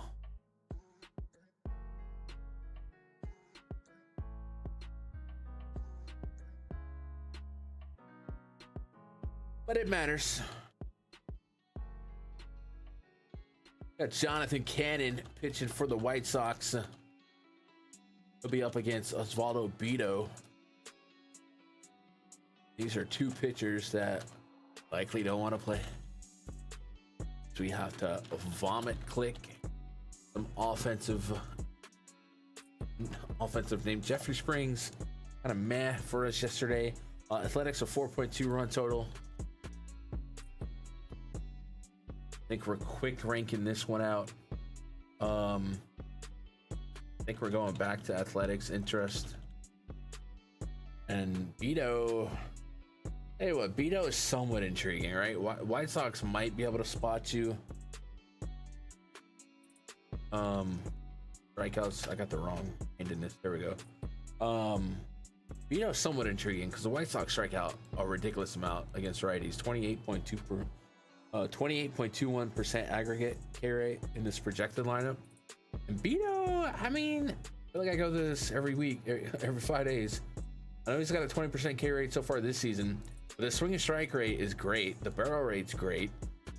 Maybe you want some more called strike, but it's kind of like you're getting in and you're swinging strike anyway. So if you just say he's got a almost 30% CSW, it's fine. I think he could be a 1-in-4 K rate guy. And this is an incredible matchup for him. So what kind of pitch count are we dealing with for Bido at 7,200? Man, at Coors, at Seattle, and the Padres that don't really strike out. We've seen him be about 90 pitches. Definition of insanity. Me prop betting strikeouts against the White Sox. Here I go again on my own. He looks great. 7,200 against this offense in this park. Bido's weakness is walks. Heavy line drive rate, sure. Team sucks. Aton, Robert and Vaughn are the two guys I'm really scared of. But we got one guy with an above average WRC plus against righties. I think I go Beto in the above the Athletics in my interest ranking here, and this is gonna screw me. It really is, but what are you gonna do? Just gotta play the numbers. Pitcher projection here, so I'm gonna give Beto a 23% carry rate. Maybe I'm aggressive. I'm gonna do it. Then I'm gonna go 20% on Cannon, and that might be a little generous, but I think that'll offset with the. I think it'll offset. It'll be fine. Walk rate for Beto. We'll go 8% there, maybe 8.5. Cannon 10%. We'll go 8.5, 10%. I'm gonna go 15 and 15. 15 outs for Beto gives me almost 6 strikeouts. And I think he can get to like 18. There we go. We have a Beto prop for strikeout. 5.5 with juice on the under. F me. I'll just go myself is what I'll do. Cause that's ridiculous, man. I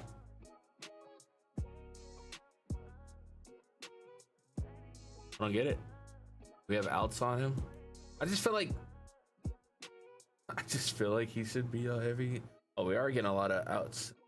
Oh, 15.5. I get that much, right? He has struggled to get past 5 innings flat.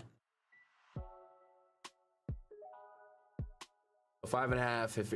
If you're betting him straight, if the line is straightened up, giving him 5 innings, you're giving him a strikeout per inning. I get it. I do.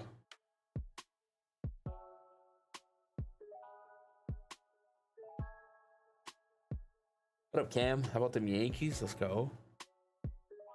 My early look before I signed on was Bubic and Beto and Killer Bees.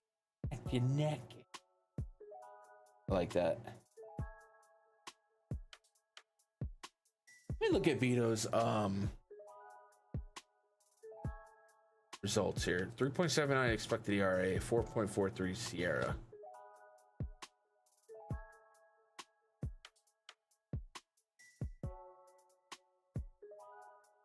Am I trying too hard to sell myself on Beto here?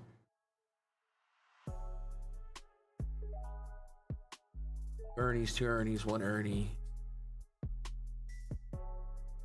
Coors is whatever, right? Coors, we just whatever. At Seattle, first game of the season for them.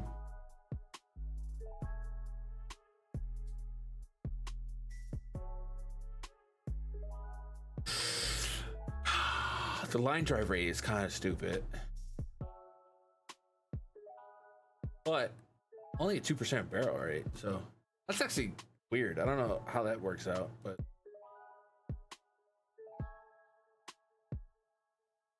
how do we paint a picture that gives me Beto 6 innings?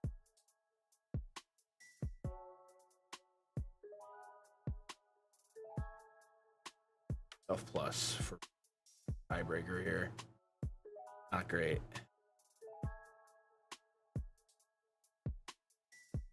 All right.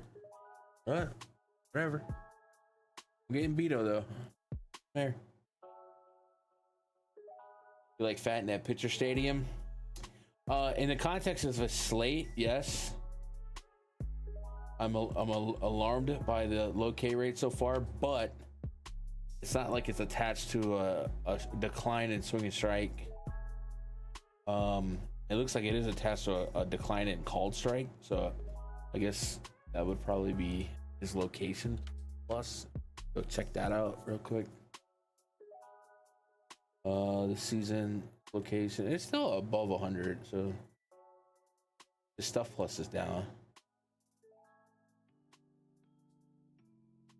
Like is a strong word.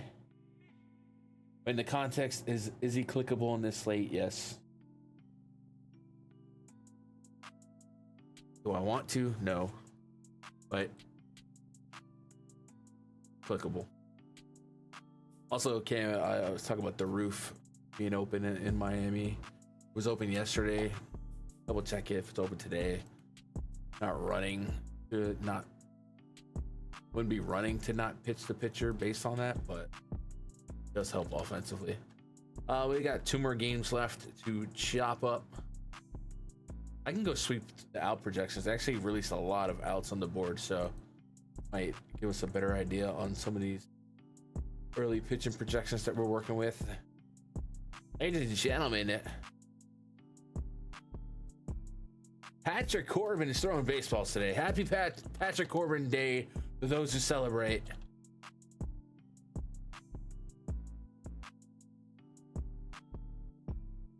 Angels let me down yesterday, but I'll be honest, I think I was pretty open with really didn't know how to call Tyler Mahle because there was just not a ton of sample at every season, and there was a little give and take on what was good, what was bad.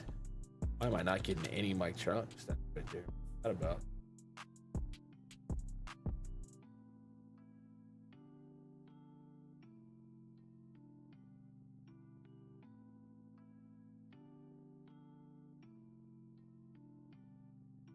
Fix that. That's not.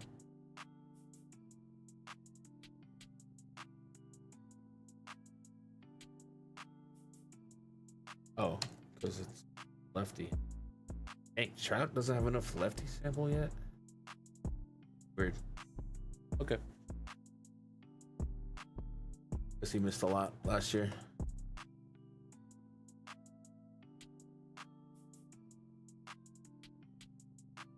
Mike Trout good. Maybe when we update it tomorrow, I'll flush it and open the or minimize. Open the minimum of plate appearances. That way you can populate. Mike Trout against Patrick Corbin is what you want.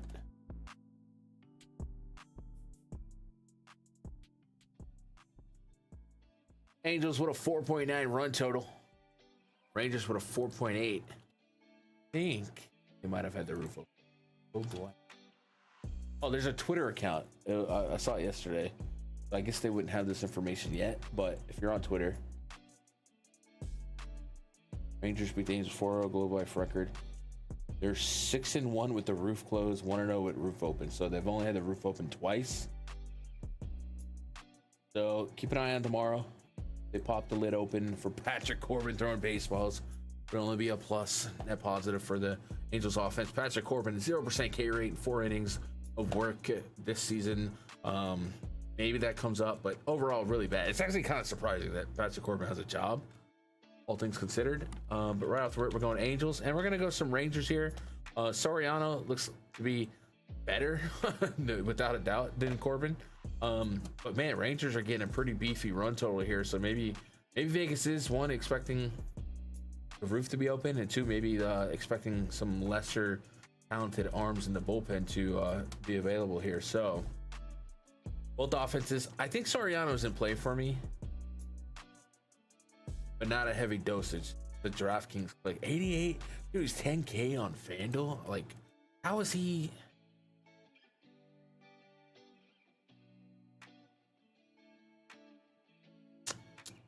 Tampa, Cleveland, and the White Sox. See, this is what White Sox do to pitch. And then the next 2 games were okay, but I don't know. 4 Ks against Tampa at 7.2 innings, 14 ground balls to 2. 9 Ks, good ground ball rate. I don't know. I think he's pretty good. I'm kind of surprised at the 4.8 run total here. Crazy ground ball rate, decent enough strikeout stuff. He does not strike out left. He's at a healthy clip since the beginning of last year. And the Rangers likely come out half lefty. That could be a problem, but go Soriano. Maybe we go Soriano over the Rangers in the interest ranking. And then we'll do that. So there's usually not a homers in Miami, right? Kind of has a homer issue, so it should help. Yeah. So I think I think I was a little surprised about the home runs to lefties in that park, but it's only 3% above average. But yeah, none of these Marlins lefties, really the Marlins bats, or somebody you snap call like, oh, we got to get him out for power. So I'm with you. I think it's it's a rough slate for pitching no matter what. And you start picking guys that have potential against great matchups. I get it. I think Fat makes a lot of sense. Right now, I've bashed my head into a wall selling myself on Beto, so I cannot wait for the White Sox to drop 15. That's kind of like the mid-tier guy I'm going with there. Beto and a Speedo. Let's go pitcher projection here. Soriano. I'll give Soriano the 24% K rate that he's gaining so far. I'm gonna give Patrick Corbin a 15% K rate. With Soriano walk rate at, I'll tax him for 10. Taxing him. So 8 on Corbin. Then for outs, just go 15 and 15 right now. And then in a minute, I'll come back and sweep all these outs based on the board. Then we got one game left on the docket. Reminder to you guys that have made it this far on replay. You know you ain't got time every day to listen to these long rambling streams. You want the fruits of the labor. The spreadsheet is behind the paywall at MLBgrind.com.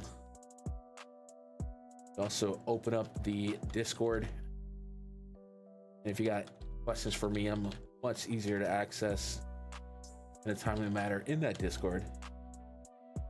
We actually hopped in voice chat yesterday for a good bit before and a little bit after lock, like the olden days. So if you got a mic, you want to say, yeah, talk some plays out. Might have some fun with that. Main event tonight. Dodgers and the Rockies. This main event is 2 hours after the Rangers game. I almost wish, for the sake of just getting the slate done, maybe I would have just left it off. But there's gonna be people, 4 guys sitting in first place for 2 hours before Shohei Ohtani and Freddie Freeman and Mookie Betts even take the field. As Bobby Miller battles German Marquez. Dodgers have a 5.6 run total. Bobby Miller, 20% K rate last year, 11.5% barrel rate last year, elevated whip, a lot of walks, a lot of homers. Did he fix it? I don't know. Let's go check. There's that home run. Yeah. Yep, there's your problem right there. I want to keep the ball in. So far this year in the minor leagues, we had 4.2 innings out of Bobby in March, 4 Ks, 2 walks, no homers, 133 average. Walks, no problem in short sample. 7.1 innings in the month of March. That's 2 starts, or 2 appearances at least. 7.1 innings, 7 Ks, 1 homer, 9 walks. That's not what you want. So he has 10 walks or 11 walks in 12 innings in the minors. And that usually is the most transferable stat going to the major leagues. To his credit, he does get the Rockies. Ooh, without Chris Bryant, might actually be better. Ew. Okay, this is gonna test my gangster. This whole past 2 weeks, I've been like, dude, I'll pitch anyone against the Rockies. Bobby Miller.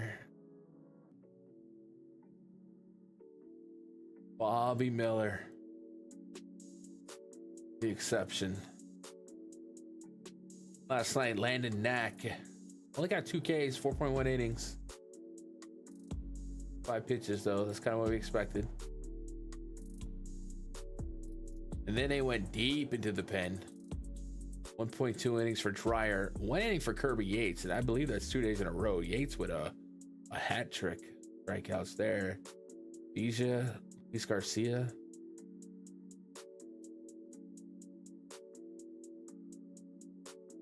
And this Dodgers bullpen can be hard to bridge good to good, as we've seen in that Cubs series.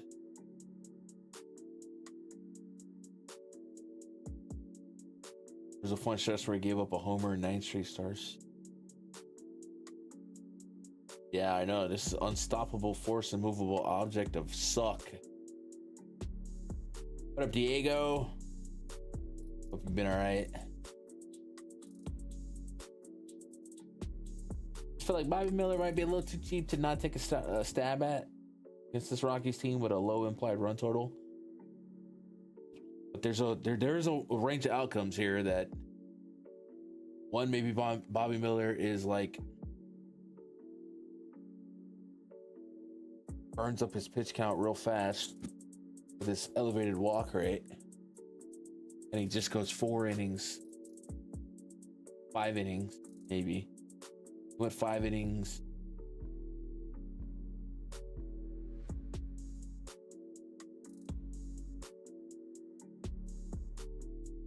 Yeah, it's been close to a strikeout per inning. It's the walks that are killing me. But it's so easy to dismiss the Rockies walk rate.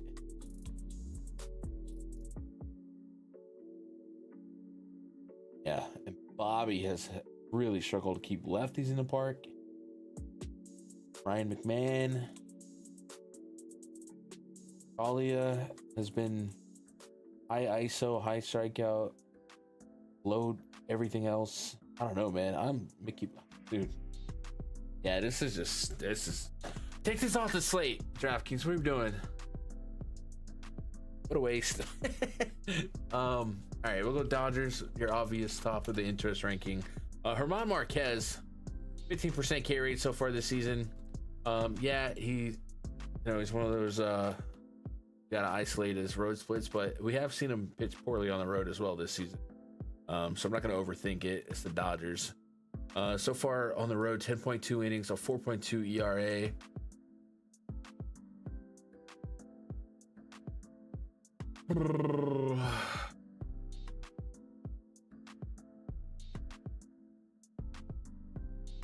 %0 home ball rate. That's a good sign. Ground ball, 65% ground ball to righty so far. Hasn't allowed a homer. That might change today. But we're just going with talent here. Dodgers. I think you have to. You just a couple of shares of Bobby on DK.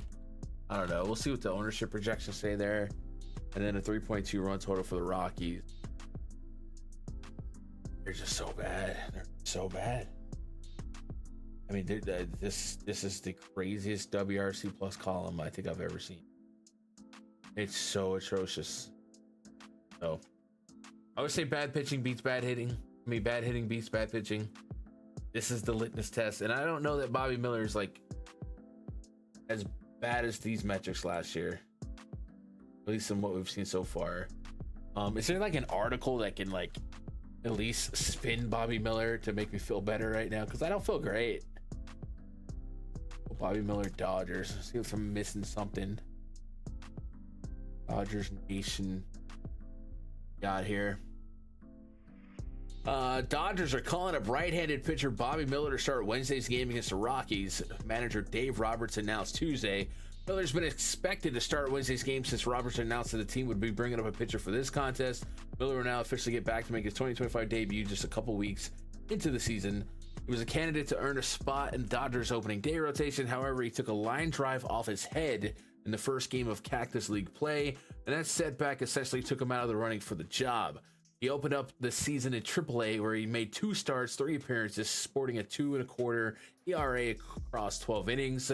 Blah, blah, blah. He burst on the scene 23. Yeah, okay. It's bad when they go, oh, 2 years ago he was good. So nothing in that article was like, hey, ever since last year he picked up a pitch with ridiculous spin rate and break, and velo is fantastic. So whatever, dude. He's just there. What up, Mike? Didn't Miller get hit in the face during spring? Yeah. But that doesn't mean like with right? With Kershaw hurt, doesn't mean like he was more like a fringe, right?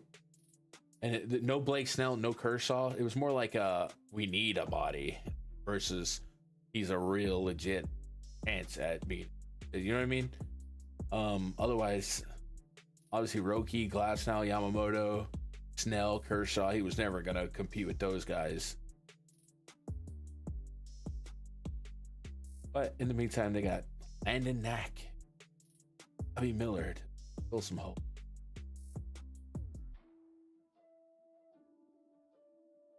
Yep. All right. What we got there? Let's go projections here. Marquez, I'm gonna give him that 18% K rate, but I'm literally giving that to him. He hasn't earned it. With a Walker rate. And Bobby Miller, I'm gonna give him a 23% K rate. Gonna be juiced up in the matchup anyway. Then the walk rate, I gotta give him that walk rate, 12%.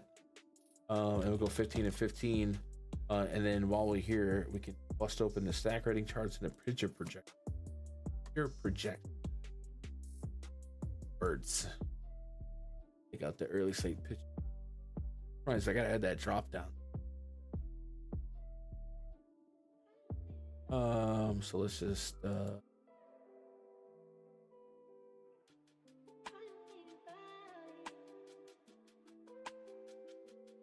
of crazy that we got a slate with like, or a day with like Urena, Patrick Corbin, Quintana,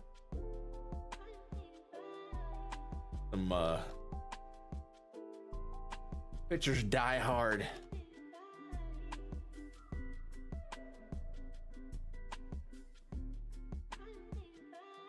Boyd and Betta.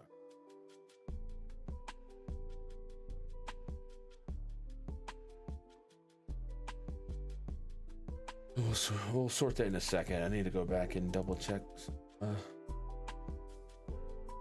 This is actually good.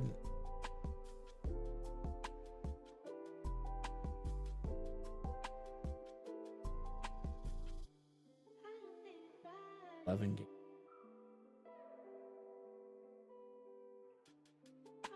Cubs and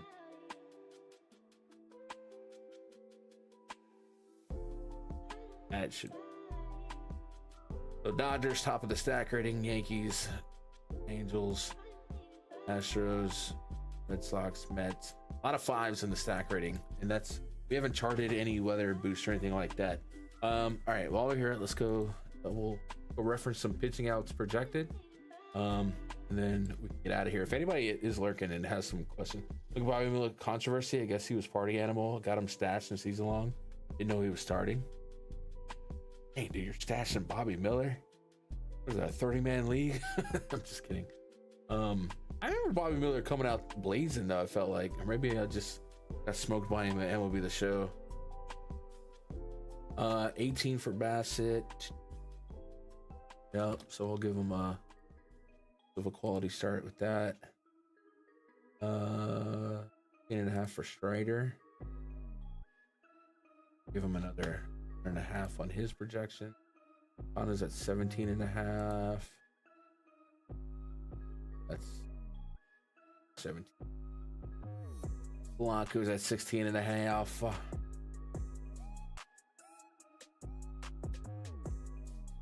Pivetta versus Boyd, 17.5. Boyd or Pavetta's sharp at 18.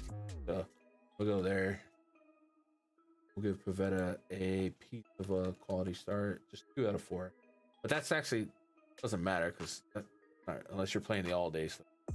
Psycho, Gavin Williams, 15.5. 15.5 for both the team.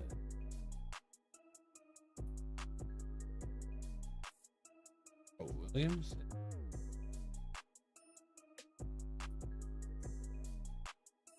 Fat, the homie that was on by Cam,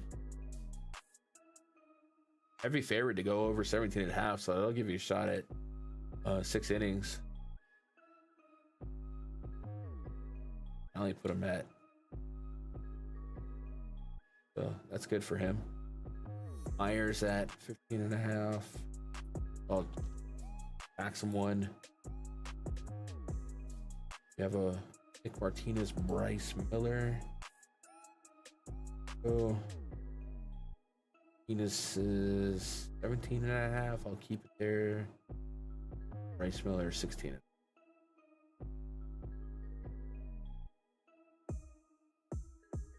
Dude, they got 17.5 for Nick.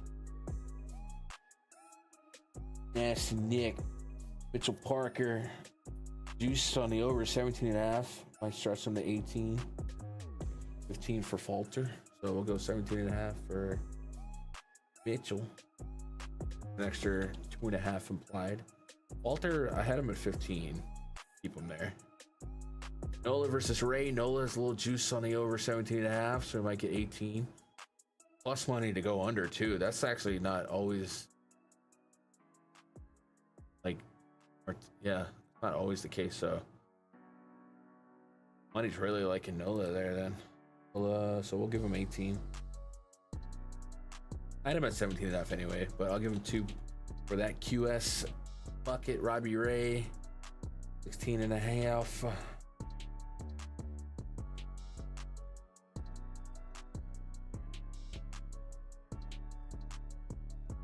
What I had, yeah. Little 17.5. Good. Beto, man. Dog, Beto's gonna get me. And then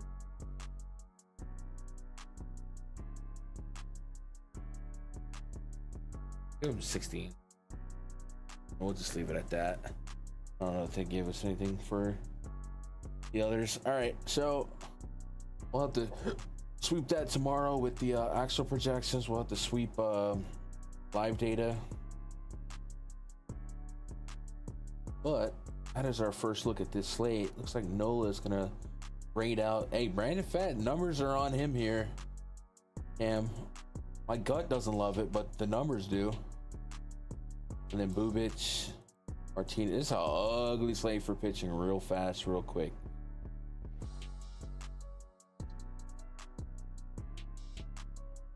So we'll go with that.